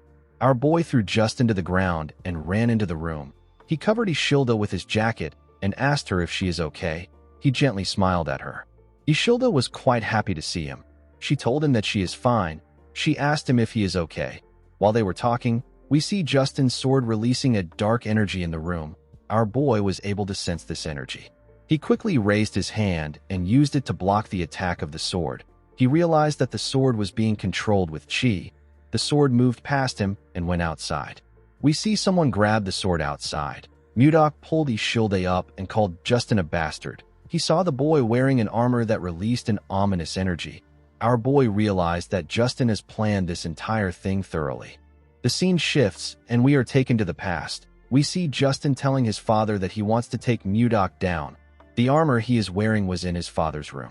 Justin asked his father to lend him his personal assassination squad. He knew that the assassination squad was strong enough to kill anyone. Duke Icarus grabbed the sword which was on the armor. He told his son that his personal assassination squad won't be enough. The armor disappeared and went into the sword when he said this. The Duke told his son that he will need to prepare thoroughly if he wants to kill Mudok. The scene shifts, and we are taken back to the present. We see Justin holding the magic sword that moved freely with the user's mana and creates a magic armor. Justin swung his sword and released a huge attack at Mudok. Our boy quickly pushed Ishilda away to protect her. The attack destroyed the building. Justin believed that he could defeat a grand sword master with this sword. He laughed like a madman when he saw the damage he caused with his attack. He called Mudok a bastard and asked him if things are different from last time. He said that it is good that the assassins failed. When the dust cleared up, we see Mudok's arms covered with bruises. He put his hands down. Justin said that he wants to rip our boy apart with his own hands. Ishilda told Mudok that he is bleeding from his arm. Our boy asked her to stay back. He told her that she needs to stay in a secure place. Ishilda knew that he was right. She asked him if he will come back. Mudok turned around and gently smiled at her. He asked her to hide well and stay put. The moment he said this, he jumped down. He told Justin that he looks different from last time. The boy laughed when he heard this. His helmet slowly covered his face as he laughed. Mudok told him that he doesn't still see any reason in him. Justin raised his sword and asked our boy not to give him more of his useless lectures. Immediately he said this. He threw his sword at our boy. Mudok pushed it aside with a simple swing of his hand. Justin appeared in front of him the moment he did this. He swung his sword at Mudok. Our boy covered his arm with his energy and used it to block the attack.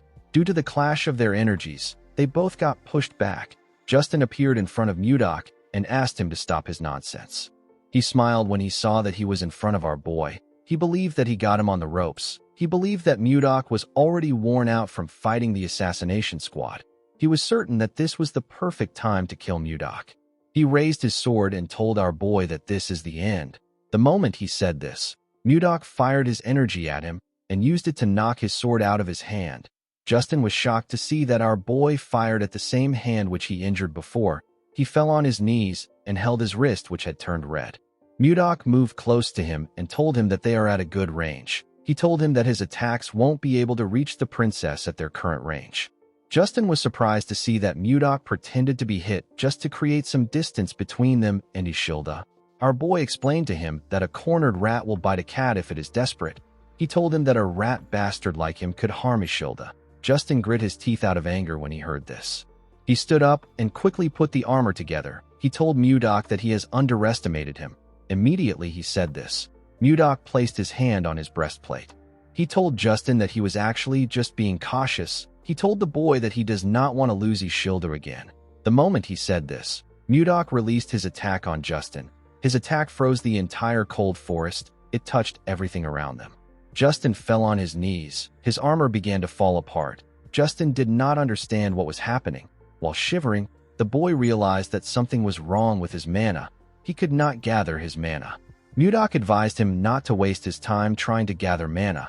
He revealed to him that he destroyed his Dantian, which is also known as Energy Core. With a cold gaze in his eyes, he revealed to Justin that he will no longer be able to gather and use mana for the rest of his life. Justin was horrified when he heard this. He clenched his fist. He wanted to punch Mudok. Our boy gave him a hard slap on his face. Justin fell to the ground. Mudok asked him to live the rest of his life atoning for his mistakes. He told him that he has finally become one of the weak, even though he tormented other weak people. While he was talking, Mudok noticed that the sun was rising. He used his hand to cover his face. He seemed to be happy to see the sunrise. He said that he has wasted too much time. Mudok locked Justin and his men in prison. The boy was still traumatized by the fact that he couldn't use his mana. Since he had taken care of Justin, Mudok planned to have a date with Ishilda. Unfortunately, our boy's mood got ruined by what he saw. He saw Ishilda holding someone's hand outside. She was holding Jerome's hand. The girl smiled as she spoke to the mage. Mudok could not comprehend what was happening. 15 minutes earlier, we see Mudok asking his men to look around. He said that something will be around there. He asked them to find it. He announced that the person who finds it will get a big reward. Jerome asked his master if he lost his pendant when he was ambushed by an assassin. Mudok told him that he is correct. Jerome revealed to him that he looked into the assassins. He said that they are actually quite skilled. He asked Mudok about how he was able to come out unharmed after he was attacked by them. Our boy could not believe that Jerome called the weak losers skilled. He said that the assassins only knew how to move silently. They were just a bunch of weaklings to Mudok. Our boy said that he wouldn't have even noticed them if he was in a good shape. Jerome told him that he is amazing. While he was talking, someone walked up to them. The person told Mudok that he lost the pendant because of her. Jerome used his hood to cover his head when he heard the person's voice. Our boy turned around when he heard her voice. The person turned out to be Ishilda. The princess had a maid with her. Jerome seemed to be quite nervous to see the princess. With tears in her eyes, Ishilda told Mudok that he could have found the pendant if he searched for it when he lost it. Mudok told the princess that this is not true. He pointed to Jerome and told him that they should blame Justin for this. Ishilda was surprised to see Jerome. She moved close to him and grabbed his hand. She asked him if he is Count Jerome Karyuin. Ishilda did not know why the count was there. She told him that she heard he was missing. Jerome simply smiled nervously when he heard this. Mudok was annoyed to see Ishilda holding Jerome's hand. The mage quickly let go of Ishilda. He told her that this kind of enthusiastic welcome is a bit troubling for him. The moment he said this, Mudok placed his hand on his shoulder. The mage became scared. With a creepy smile on his face, our boy told Jerome that he seems pretty close to the princess. Jerome told him that this is not true. Mudok said that they look quite close. Ishilda's maid told her that she needs to clear up this misunderstanding. Ishilda did not really know why anyone would misunderstand her.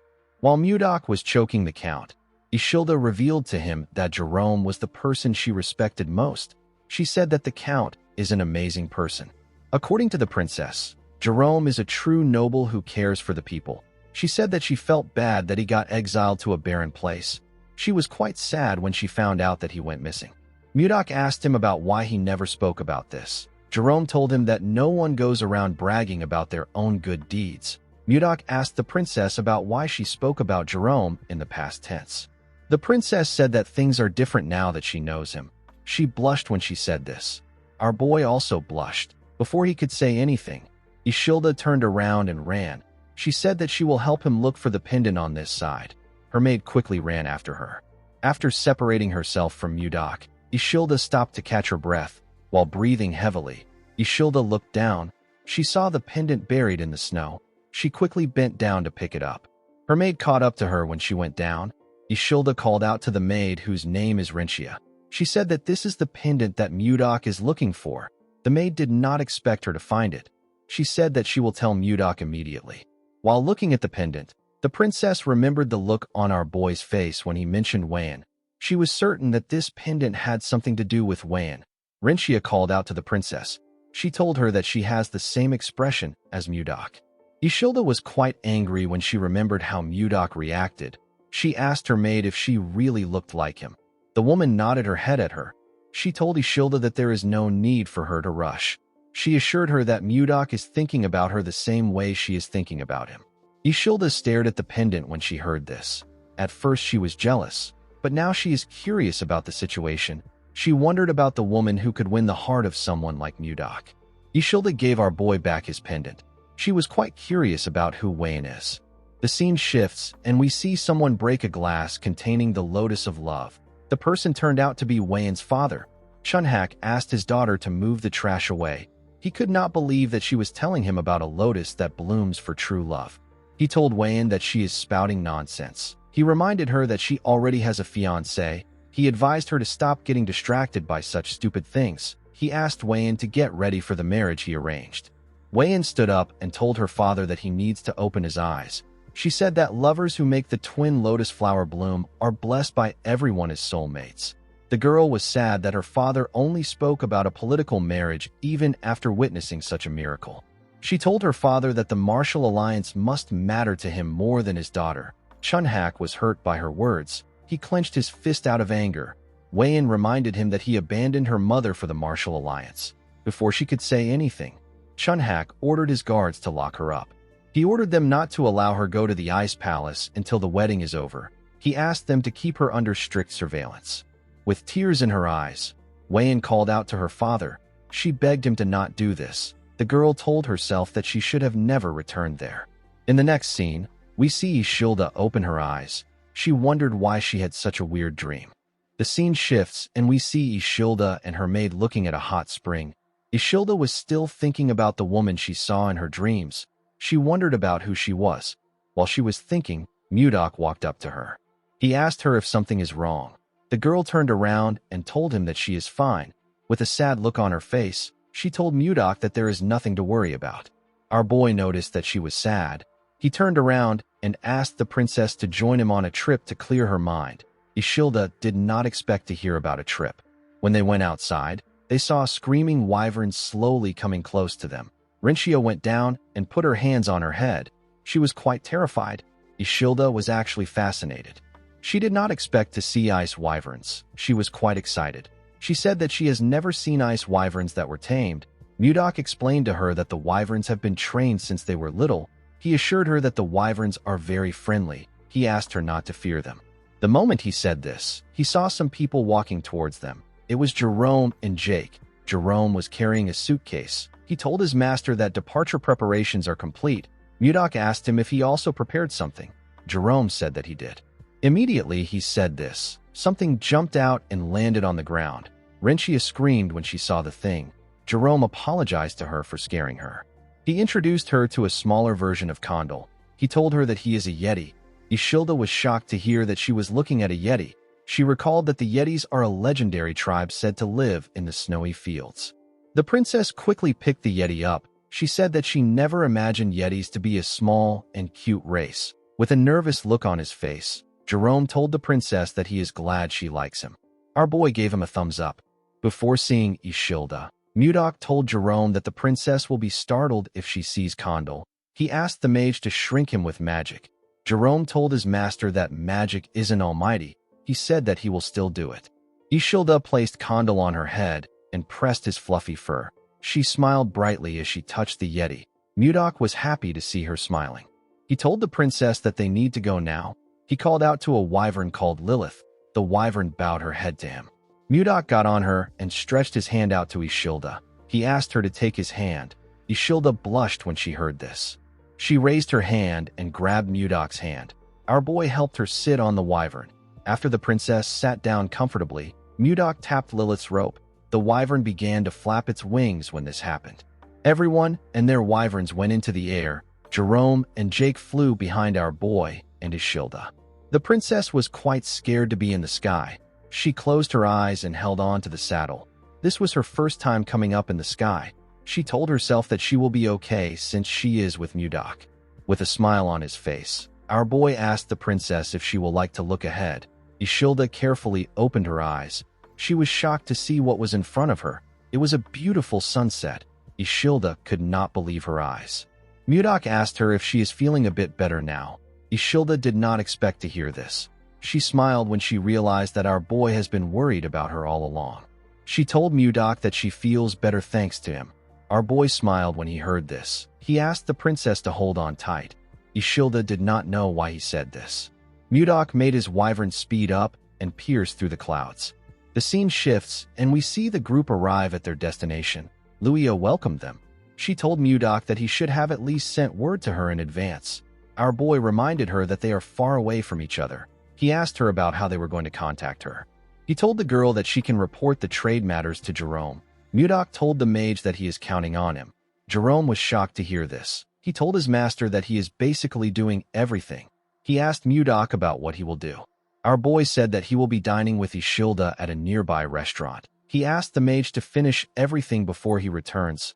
Luia told him that she understands. Jerome asked our boy if he doesn't get to have a say in this case. In the next scene, we see Ishilda looking at the beautiful town from a balcony in the restaurant. Mudok told her that he prepared the place for her. He asked her if she likes it. Ishilda said that she loves it. While looking around, Ishilda realized that she has seen the flower inside Mudok's pendant before. She quickly recalled that this was the lotus she saw in her dreams. While she was lost in thought, Mudok called out to her. He asked her if she is all right. The princess apologized to him. She said that she was just thinking about the strange dream she had last night. Mudok asked her about what happened in the dream. Ishilda revealed to him that there were people wearing strange clothes and living in houses that she has never seen before. In her dream, she was a woman in her early 20s, a woman with pale skin, brown hair and black eyes. Ishilda said that she always had a sad expression on her face because her father wanted to force her into a political marriage even though she already had someone that she loved. The princess laughed. and said that it was such a strange dream. Mudok grabbed his pendant and laughed with her. Ishilda revealed to him that she desperately called out to someone in her dream. She called out to someone known as Gaga. Our boy was shocked to hear this. There was only one person that called him Gaga in his entire life. This person is Wan. Ishilda noticed the look on Mudok's face. She asked him if he is all right. Our boy tightened his grip on his pendant. He said that he was simply lost in thought. He let go of the pendant and asked the princess to eat before the food gets cold. Ishilda told our boy that she wants to make a request. She explained to him that she feels like there is a distance between them every time he calls her princess. With a smile on her face, the girl asked him to call her Ishilda if it is okay with him. While looking at her, Mudok remembered Wan. He smiled when he remembered his lover. He told Ishilda that he can do this. Later in the evening, we see Mudok and Ishilda finish their food. While our boy was cleaning his mouth, Jerome called out to him.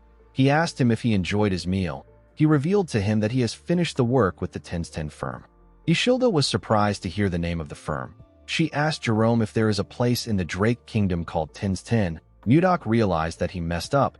He revealed to her that 1010 is not in the Drake Kingdom. It is actually in the Gaia Kingdom. Ishilda was shocked to hear this. The Gaia Kingdom is a powerful nation in the northwest of the continent. It is ruled by queens. It is also known as the country for women. The Knight Order of the kingdom is composed entirely of women. They are known to rival the Wyvern Knights of the Zeba Empire in strength. Ishilda knew that she was far from the White Castle, but she did not think that she would be in the Gaia Kingdom. She hoped that her arrival won't cause any diplomatic issues. While she was thinking, Jerome cleared his throat to remind her that he is still there. Ishilda apologized to him. She asked him to continue. The mage told her that it is fine. He revealed to his master that the ice ogre leather they are currently supplying the kingdom is quite popular. He said that Luia made a suggestion today. She asked if the Carolyn firm could build a factory here to make and sell leather goods directly. Mudok asked him if there is a need to sell products too if the leather is already selling. Jerome explained to him that the queen and most titled nobles in this kingdom are women. If they are able to make clothes and bags that the royals and the nobles like, it will become a trend. This will allow them to earn a lot more money than before. Jerome revealed to Mudok that Luia knows a famous craftsman from Carolyn. The girl said that they can start immediately if they get Mudok's approval. Our boy was happy to hear this. He realized that he made the right decision by making Luia in charge of the firm. He told Jerome that he will provide all the leather they need. He asked him to start production. The man bowed his head and accepted the order. He revealed to Mudok that their leather is so popular that it sells out the same day it arrives. The moment he said this, he and Mudok heard a loud sound. Jerome raised his head and our boy turned around. They saw a building burning far away from them. Jerome was shocked to see the building burning. He revealed to our boy that their firm is in that area. He said that the fire can ride the wind and spread to their building. Our boy said that he will check it out. He asked Jerome to stay with Ishilda. Jerome asked his master if he is going alone. He told him that it is too dangerous. Ishilda told our boy that she will follow him. Mudok told her that it will only take a moment. He assured her that he will be back soon. Immediately he said this, he jumped down from the balcony. After Mudok left, Ishilda told Jerome that they need to go. The mage was surprised to hear this. Ishilda said that they can't just sit around like this. She said that they need to follow Mudok. Jerome could not believe what he was hearing. Outside the burning building, we see a woman crying about her shop. She could not believe that the shop she devoted her life to was on fire. Other vendors were also crying. When our boy arrived there, he was surprised to see the scale of the fire. It was much bigger than he thought. While he was looking at the building, someone called out to him. When Mudok turned around, he saw Ishilda and Jerome. The girl apologized to him for following him. She said that she couldn't just sit around and wait. She said that she was very worried. Mudok couldn't scold her for this because he would also make the same choice if the roles were reversed. While he was looking at the princess, he heard someone call for help. He quickly turned to the burning building. Ishilda did not know why Mudok was looking at the building. She called out to him. Mudok jumped before she could say anything. He found a window at the top floor. He broke into the building through the window. The moment he landed inside, he used his ice-white divine palm to freeze the ground and reduce the heat. The ice clashed with fire and released a large amount of cold air. Mudok used his hand to cover his head. When he looked down, he saw something shocking. He saw a woman lying on the ground. He quickly checked her pulse to see if she was still alive. Fortunately, she was still breathing. Mudok picked her up and placed her on his shoulder. He believed that the woman was exceptionally lucky to survive in a massive fire like this. Before he could leave the building, the wood holding the ceiling collapsed. Before the wood could touch our boy, he released his energy and froze everything around him. He didn't just freeze the top floor, he froze the entire building with his chi. Jerome was shocked to see the precise control and scale of his master's power. He was certain that this level of magic is at the 9th circle. While he was looking at the top floor, someone walked out of the building. Ishilda was quite happy to see the person. The person turned out to be Mudok. Our boy froze the ground with each step he took. The scene shifts, and we see a man and a woman having a meeting near a fireplace. The man poured the woman some liquor. He referred to her as princess and told her that there are signs of rebellion. The princess wasn't pleased to hear this. She asked the man to tell her who dares to try it. The moment she said this, the princess began to feel dizzy. She saw the man reaching out to her. She saw that the man was smiling. The next person the princess saw was Mudok. The princess opened her eyes when she saw our boy. She found herself in a different room. She raised her head up to look around. She wondered about where she was. When she looked at the door, she noticed that it was open. The princess decided to step out of the room. When she opened the door, she found herself in a dining room with Mudok and the rest of the group. Luia stood up and asked the princess if she is feeling better now. The princess crossed her arms and looked around. She asked Luia to tell her where she is. The woman told her that she is with the Carillon merchant group. The princess recalled that this is the merchant group that has recently become famous thanks to the leather trade. She could not believe that no one in the group could recognize her. She asked Luia if there is no one from the Gaia Kingdom in their group. The woman revealed to her that they are from Carillon Village, a place in the northern part of the Drake Kingdom. She told the princess that this is why they are known as Carillon merchants. The princess asked Luia to tell her the person who saved her. Luia pointed to her master and introduced him as the Lord of Carillon. She told her that Mudok was the one who saved her.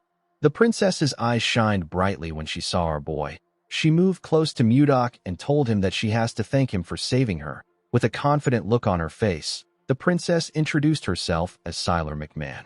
Ishilda and Jerome were shocked to hear her name. Even Luia could not believe what she was hearing. Jake asked Luia to tell her who Siler is. The woman was annoyed to hear this. She clenched her fist and called the man an idiot. She revealed to him that Princess Siler is the second princess of the Gaia Kingdom. At the age of 25, she reached the realm of Sword Master. She is the captain of the Royal Knights and the most famous person in the kingdom.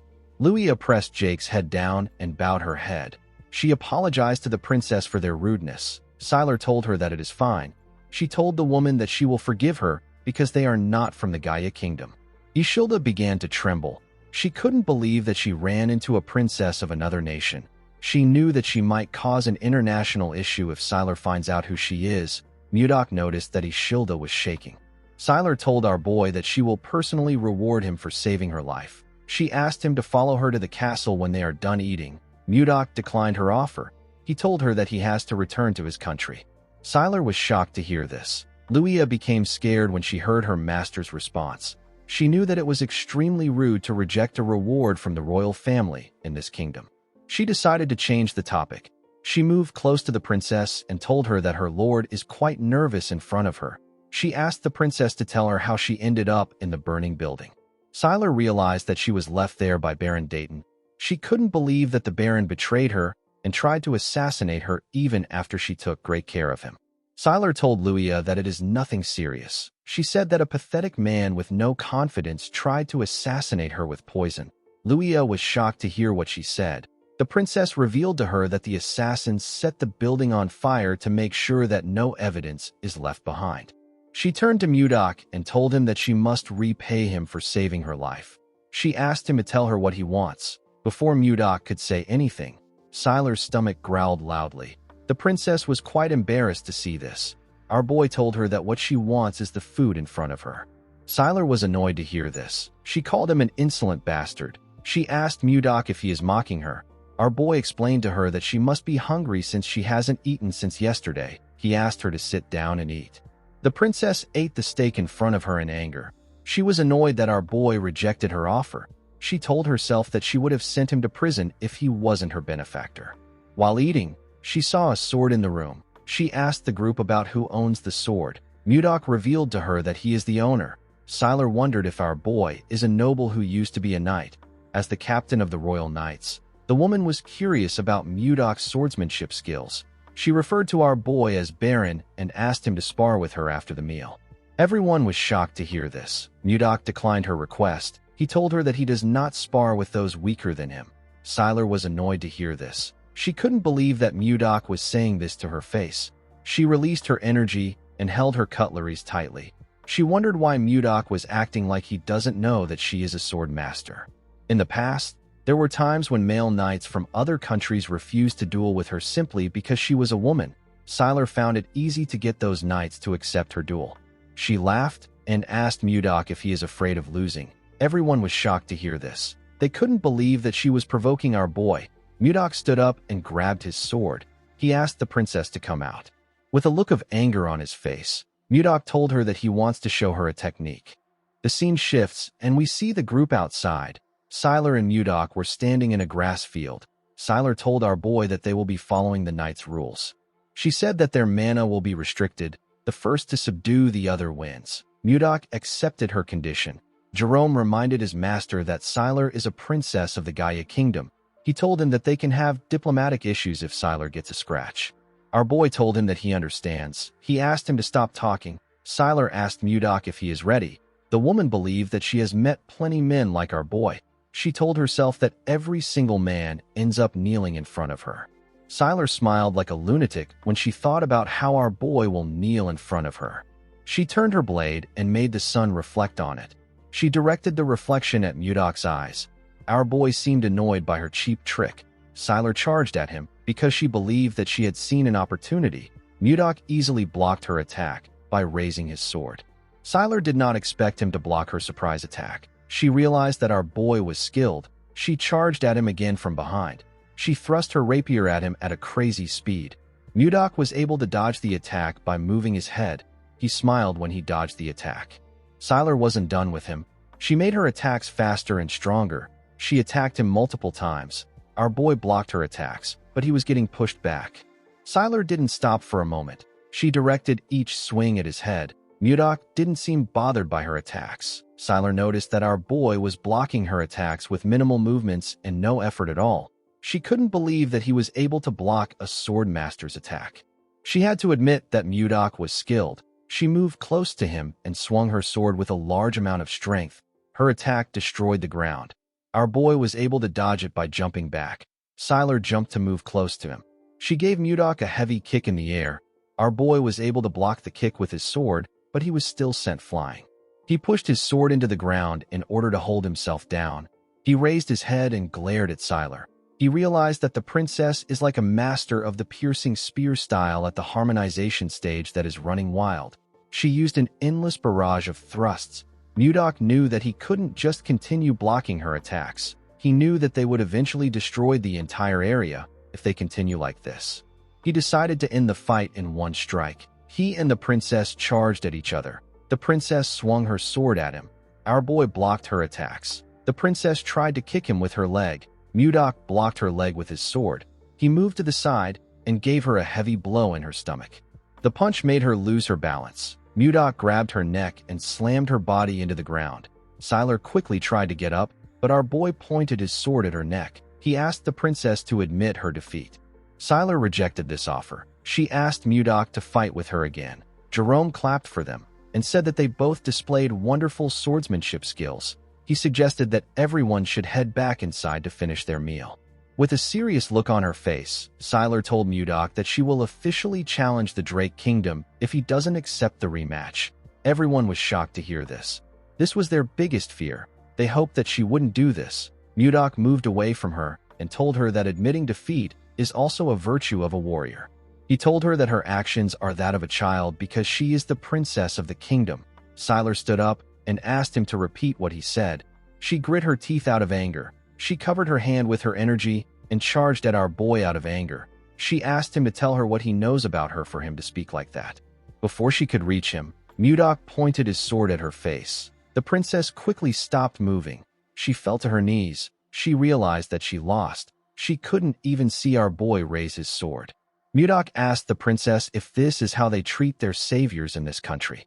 He asked her if her tiny brain didn't help her realize that he was holding back because she is the princess. He advised her to carefully think about who is wrong in this situation. The princess wondered why she couldn't win. She remembered showing her mother her medal for winning first place in the swordsmanship tournament again when she was younger. The queen told her daughter that she is amazing. She told Sylar that she will be able to protect her and her sister if she becomes stronger. The queen asked her daughter to become the Sword of Gaia. Sylar followed her mother's words. She lived as the Sword of Gaia. She spent her whole life trying to become someone who protects the kingdom, someone who no one can ignore. Sylar wondered about who Mudok was. While our boy was looking at the princess, Ishilda moved close to him and called out to him. Mudok advised the princess to choose her opponents wisely next time. He turned to Ishilda and put his hand around her waist. He smiled at her. He told her that they are returning to Carolyn tomorrow. He said that they need to finish sightseeing. Ishilda nervously walked away with Mudok. Our boy tapped Jerome on the shoulder and asked him to tell Jake to buy a few swords for him. The mage told his master that the swords will be ready before he returns. After Mudok left, the princess called out to Jerome and Luia. The two of them became nervous. The princess moved close to them and asked them if Ishilda is Mudok's wife. Jerome told her that she isn't. He told her that Ishilda is a noblewoman from a respected family. Sylar seemed to be relieved to hear that they weren't married yet. She turned to Luia and asked her to fetch a carriage. She said that she is returning to the palace. Luia accepted her order. Since she became a sword master, this was her first time meeting someone stronger than her. Sylar wondered if things would have been different if she had someone like Mudok by her side. After returning to the palace, Sylar sent her closest aides out to find Baron Dayton. He was found dead in his basement. There was a letter in the Baron's hand. The Baron wrote that his family had been taken hostage. The letter was already torn, so this was the only thing Sylar could find out. The torn part probably had the name of the mastermind on it. The killer tore the letter after taking out the Baron. Sylar continued searching for the person who attempted to kill her. She couldn't find any clear evidence or information. There was only one person that Sylar strongly suspected. At the castle, we see a maid announce to someone that Sylar has arrived. The person asked the maid to let Sylar in. Sylar stepped into a greenhouse. She saw a young woman drinking tea inside the greenhouse. This person is the first in line to the Gaia Kingdom throne and the person Sylar suspects the most. Her name is Rowan McMahon. Sylar sat with her sister in the greenhouse. Rowan seemed shocked to find out that Baron Dayton tried to kill her sister. Sylar revealed to her that the Baron drugged her and set the building on fire. She said that she would have died if someone hadn't saved her. Rowan stood up and asked if someone is at the door. She asked someone to bring the Baron to her. Sylar asked her sister not to bother herself. She revealed to her that the Baron was already dead by the time she found him. She told her that the person who tried to kill her must have silenced the Baron. Rowan hugged Sylar and referred to her as her beloved sister. Sylar was surprised to see this. Rowan told her that she thought she will be fine because she is a sword master. She said that she was too careless. With a horrifying look on her face, Rowan told Sylar that she is extremely happy to see that she is safe. Sylar could tell that her sister was faking it. She could not believe that her own sister was this upset that she didn't die. Even though all the clues point to Rowan, Sylar told herself that it wasn't true since there was no solid evidence. She wanted them to go back to the way they were before. The princess wondered about what Mudok would have done at a time like this. The moment she thought of this, she grabbed her sister's shoulders. With a smile on her face, she asked Rowan if she is going to be part of the royal delegation of King Tumalova's birthday. Rowan said that she is. Sylar asked her sister if she can go in her place. Rowan found this odd. She knew that her sister never attends events like this. She quickly got an idea. She asked her sister if the man that saved her is from the Drake Kingdom. Sylar blushed when she heard this. Rowan asked her sister if she wants to see him again. Sylar stood up and told her sister that it is nothing like that. Rowan smiled when she saw how her sister reacted. 3 days have passed since Mudok returned from Tens 10. After Justin's attack, assets like the Wyverns and the Glacial Flower were deemed at risk of being discovered by the enemy. Due to this, official exchanges and public activities were moved to the previous castle they used before they found the White Castle. While looking at his clothes, Mudok realized that today is the day that Ishilda is leaving. While thinking, Mudok remembered Jerome telling him that they need to strengthen their forces in case Sylar attacks them. Our boy stepped out of his office. He was relieved to see that everywhere was quiet today. The moment he closed his door, we see Jerome appear out of nowhere. Condal was on his head. The mage moved close to his master and told him that Sylar will be attacking them soon. He told Mudok that they must execute their military reinforcement strategy immediately. The moment he said this, someone said that she is also a little worried. The person turned out to be Ishilda. The princess told Mudok that Sylar is a princess of the Gaia Kingdom. She said that she is worried that this issue could escalate into a diplomatic issue. Mudok understood everyone's concern, but he was not really worried. In the Central Plains, especially during his time with the Murim Alliance, our boy often saw the proud gaze of a true martial artist. He knew that someone like Sylar won't carelessly reveal this matter to anyone else. Mudok asked Ishilda not to worry too much. He explained to her that he was the one who was right. He assured her that Sylar understood his intentions. He put his hand into his clothes and took out a box. He asked Ishilda to contact him if anything happens to her. He opened the box and showed her what was in it. The princess was shocked to see what was inside. Mudok revealed to her that she is looking at a communication stone that is made from a mana stone. He explained to her that it allows a person to communicate over long distances without a mage. He told her that it can even work from the capital of the kingdom. Ishilda was surprised to hear this. Mudok asked her to contact him anytime. At the entrance of the White Castle, we see Ishilda and Mudok talking. The maid who was standing next to the carriage told the princess that it is time for them to depart. Mudok moved close to the princess and gently whispered that communication stones are not known in the world yet. He advised her to only use it when she is alone to avoid exposure. He told her that Jake will follow them from the sky to watch over them and Justin. Ishilda smiled when she heard this. She could feel what Mudok felt for her from his actions and words. She moved close to her carriage and turned around. With a smile on her face, Ishilda thanked Mudok. Our boy watched the carriage as it rode off. He realized that his current status is too low. There was a vast difference between him and the princess. It was like heaven and earth. To become a man worthy of her, Mudok needed to raise his status. Our boy said that it is time for him to visit a certain place. Jerome followed his lord to the place he wanted to visit. He was shocked to see what was inside this place. He saw different unconscious bodies on the ground. He asked his master about what happened there. He asked him to tell him who these people are. Mudok revealed to him that they are the ones who tried to kill him. Jerome asked him if they are the assassins that Justin brought. Our boy told him that he is correct.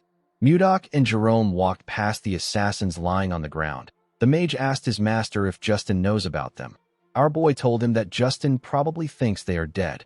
Mudok seemed dissatisfied when he looked at the assassins. He locked them up without food to test how long they would last. He could not believe that they were already in this state after only 10 days. Compared to the assassins in the Central Plains, these people lack skills and survival abilities. While thinking, our boy saw something. He saw two assassins who he considered decent. He ordered Jerome to bring food for them with Shuart. The mage accepted his order. Mudok let out a sigh when he realized that it is going to take a while to make these guys useful. In the next scene, we see the assassins shoving food down their throats. Shuart advised them to slow down. Jerome decided to question his lord. He asked him about why he kept these people alive. Our boy revealed to him that he plans on raising them as his own assassination squad. The mage was surprised to hear this. He asked his master to tell him why he would need an assassination squad. The moment he said this, Jerome became worried. He wondered if his master wants to send assassins to the Gaia Kingdom before they attack, or if he wants an Ice Wyvern unit and an assassination squad to start a rebellion. The mage did not know what his master was thinking. Jerome informed his master that having an Ice Wyvern unit and an assassination unit might be too much. He told Mudok that they were able to get through the inspection thanks to the princess's visit. He said that they might be accused of treason when the next inspection takes place. Mudok wasn't listening to a single thing that Jerome said. He was actually thinking of Ishilda. Before leaving, the princess informed him that her father's birthday will take place soon. She asked him if he is also going to come to the capital. Mudok revealed to Jerome that he plans to use the king's birthday as a turning point for his territory. He said that he will be entering the central political stage. The mage screamed when he heard this. He didn't understand why his master suddenly became ambitious. Mudok explained to him that he has to be a duke to even stand a chance with a princess like Ishilda. In order to become a duke, he needed to face countless enemies. Our boy told Jerome that an assassination unit is necessary for their growth. He called out to Schuart and asked him if the entire Blizzard Order has assembled. The captain of the Blizzard Order told him that they have. He said that the men have gathered at the entrance just like he instructed. Our boy called out to the assassins and asked them to listen. He revealed to them that they have only two choices. The first choice is to become his subordinate, and the second choice is to die at his hand. Mudok informed them that they can't actually become his subordinates because their skills are pathetic. The assassins did not expect to hear this. Our boy revealed to them that he has prepared a training program to whip them into shape. He asked them to choose one of the weapons placed behind them. He ordered them to go outside and kill any knight they see. 3 weeks later, we are taken to the snowy forest. We see 3 knights backing each other. They held their swords and shields up. They seemed to be preparing to block someone's attack. While the knights were looking around, someone charged at them with a dagger. One of the knights blocked the man's attack with his shield. The other 2 knights grabbed his clothes and slammed him on the ground. The knight that blocked the attack raised his sword. The man screamed when he saw this. The knight took a badge off the man. Immediately he did this. The other 2 let the man go. The knight was very happy to see the token. He said that he killed the man. His comrades were also quite happy to see the token. One of them said that he won't have to skip dinner today. The knights asked the man to sit somewhere. The man forcefully stood up. Mudok watched everything from the top of a tree. He held a cane in his hand. It has been 3 weeks since the joint training between the Blizzard Order and the assassins began. The rules of the training are simple. Each participant receives a single badge. If it is stolen or damaged, the owner is considered dead. If one side loses all their badges, that side has lost the match. Although this training sounds simple, nothing spurs growth like competition. Since both sides needed to get some training, this was the best exercise for them. While Mudok was looking around, he saw a bright red light shining in the forest. Our boy said that something has started again. All the assassins were marked by Jerome's tracking spell. If they leave the designated area, an alarm will go off. The assassin who ran out of the designated area was a young man with red and white hair. The man looked behind him to see if anyone had caught up to him. Before he could get far, someone called out to him and told him that this is his 10th time. The man was surprised to hear the person's voice. The man whose name is Miller quickly looked up to see Mudok on a tree. Our boy informed him that this is the 10th time he has deserted. He reminded him that he said that he will kill him if he catches him running one more time. Miller went down and took out a dagger. He said that he doesn't have time for games. Before he could do anything, he got hit in the neck. The man fell to the ground and lost consciousness. He was hit by another man. The man who hit him went on his knees and apologized to Mudok. He begged our boy to forgive Miller one more time with his great mercy. This man is Baker. He is the leader of the assassins. Mudok asked Baker to tell him why Miller is so desperate to escape. Baker revealed to him that Miller wants to avenge someone. Our boy asked him about what he means. Baker explained to him that Miller is different from the others who became assassins to make money. When he was a child, Miller's entire family was murdered. He was the only one who survived. Miller later found out that the killer will be attending a party in the capital next month. Mudok realized that there is only one party that is going to take place in the capital next month. The scene shifts, and we are taken to the White Castle. We see Mudok watching the sunset from the window. While he was looking outside the window, Miller woke up. Mudok immediately informed him that the king's birthday party will be guarded by hundreds of mages and knights. He asked Miller if he really thinks he can successfully assassinate his target in this environment. Miller realized that his leader told Mudok about his life. He explained to our boy that he has lived his whole life for revenge. He said that he doesn't care about what will happen to him as long as he can kill his enemy. Mudok assured him that he will never be able to get close to his enemy or even get his revenge. He told him that he will die a pointless death without gaining anything. Miller knew that Mudok was right. Our boy revealed to him that he will be attending the party as a noble. Miller asked him about why he is sharing this with him.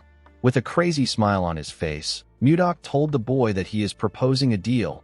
He promised to help him get revenge if he serves him with complete loyalty. Miller was shocked to hear this. He asked Mudok about why he wants him. He told our boy that there are many assassins who are better than him in the group. Mudok told him that Baker said that he is the only one who became a top-class assassin at age 25. He told Miller that he holds his potential in high regard. Although the man was still lacking in Mudok's eyes, it was certain that he would still grow stronger.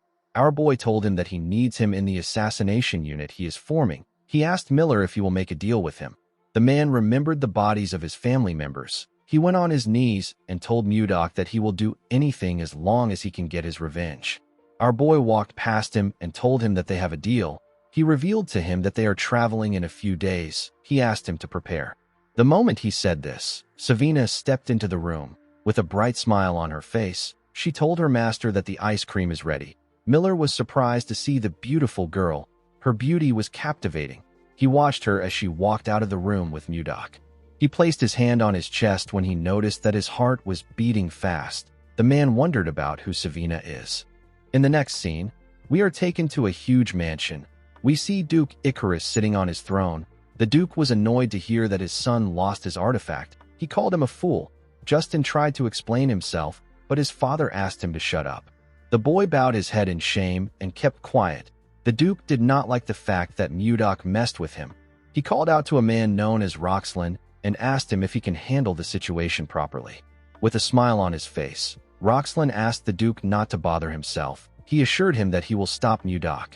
The scene shifts and we see our boy having a meeting with his officials. He found out that they are supposed to relocate 6,000 new territory citizens from beyond Toth City to Carillon. He also found out that they have harvested 6 ice wyvern eggs. The captain of the White Castle Guards told him that this is all they have to report. The captain turned out to be Max. Max asked his lord if he knows when the citizens will be relocated. Our boy told him that he will handle it later with Jerome. With a serious look on his face, he said that they have a more important issue to discuss. The officials were shocked to hear this. Mudok revealed to them that he doesn't know what to give Tomalova for his birthday. The men were shocked to hear this. Our boy asked them about why they are reacting like this. He said that he needs to get a gift that is better than that of Duke Icarus. He asked the men to provide some suggestions. Max suggested that they give the king an ice ogre leather. He said that it is popular among merchants and the king will appreciate it since winter is coming. Our boy said that the leather is too common. He asked the others if they have any other ideas. Osborne suggested that he gifts the king flowers. Mudok was annoyed to hear this. He asked the man if he looks like he is joking around. Osborne became scared. He explained to his lord that he is talking about the glacial flowers. They only bloom in Carillon, so they are quite rare. Jerome reminded the man that glacial flowers can only grow under extreme cold. They can't be cultivated in the capital. Schuart told his master that they have no choice but to go with something. Mudok and Jerome asked him about what he means. Before Schuart could speak, Jake barged into the room. With a look of anger on his face, he told his master that he can no longer take this anymore. He said that the damned bastard has blocked all the roads. Mudok didn't know what he was talking about. He asked Jake to explain himself properly. The boy informed Mudok that he is talking about Roxlin, the Count of Toth City. He explained to him that they have been paying unfair tolls and usage fees for a while now. However, the Count has completely blocked the road. Our boy asked Jerome if they can't just go around the city or fly over it with the ice wyverns. The mage explained to him that ice wyverns have cargo limits, so land routes are essential for transportation. He used his magic to create a map of the cities. He explained to Mudok that they have to pass through Toth City to reach the capital from Carillon. Since Toth City don't know that they have ice wyverns, they blocked the land routes in hopes of stopping their transportation of goods. Due to the fact that the Count blocked the road right before the nobles-only party, Jerome was able to deduce that the Count was trying to stop his master from attending the party. Mudok believed that the Count must be hiding something. He asked Jerome to tell him why the Count is trying to block his path. The mage revealed to him that the Count built his power under Duke Icarus. He said that the Duke must be the one who put the Count up to this. Our boy smiled when he heard this. He said that they have to respond if their enemies provoke them. Jerome was surprised to hear this. He asked his master not to start a territorial war. Mudok didn't know what a territorial war was. He asked the mage to tell him what it means. Jerome explained to him that it is a war between the landowning lords. As long as they don't break the royal law, even the king can't interfere. However, to start a territorial war, one must inform the king, and he must officially declare war to his opponent. The only exception to this rule is when the noble finishes the war before the news reaches the king's ears. The noble can report it after making his opponent surrender. Mudok smiled when he heard about this. He believed that the war arrived at the perfect time. It was the perfect time for them to test what they have been preparing. Our boy turned to Shuert and asked him to leave a small force in the territory. He ordered him to prepare for deployment. Shuert accepted the order. Mudok asked Max to put the assassination unit on standby for now. He ordered him to send Miller to scout Toth City. The man accepted the order. Mudok turned to Jake and asked him to prepare his Wyvern unit for deployment. The man was shocked to hear this. He reminded his lord that his unit only has 20 people. He asked if they are not too small for a territorial war.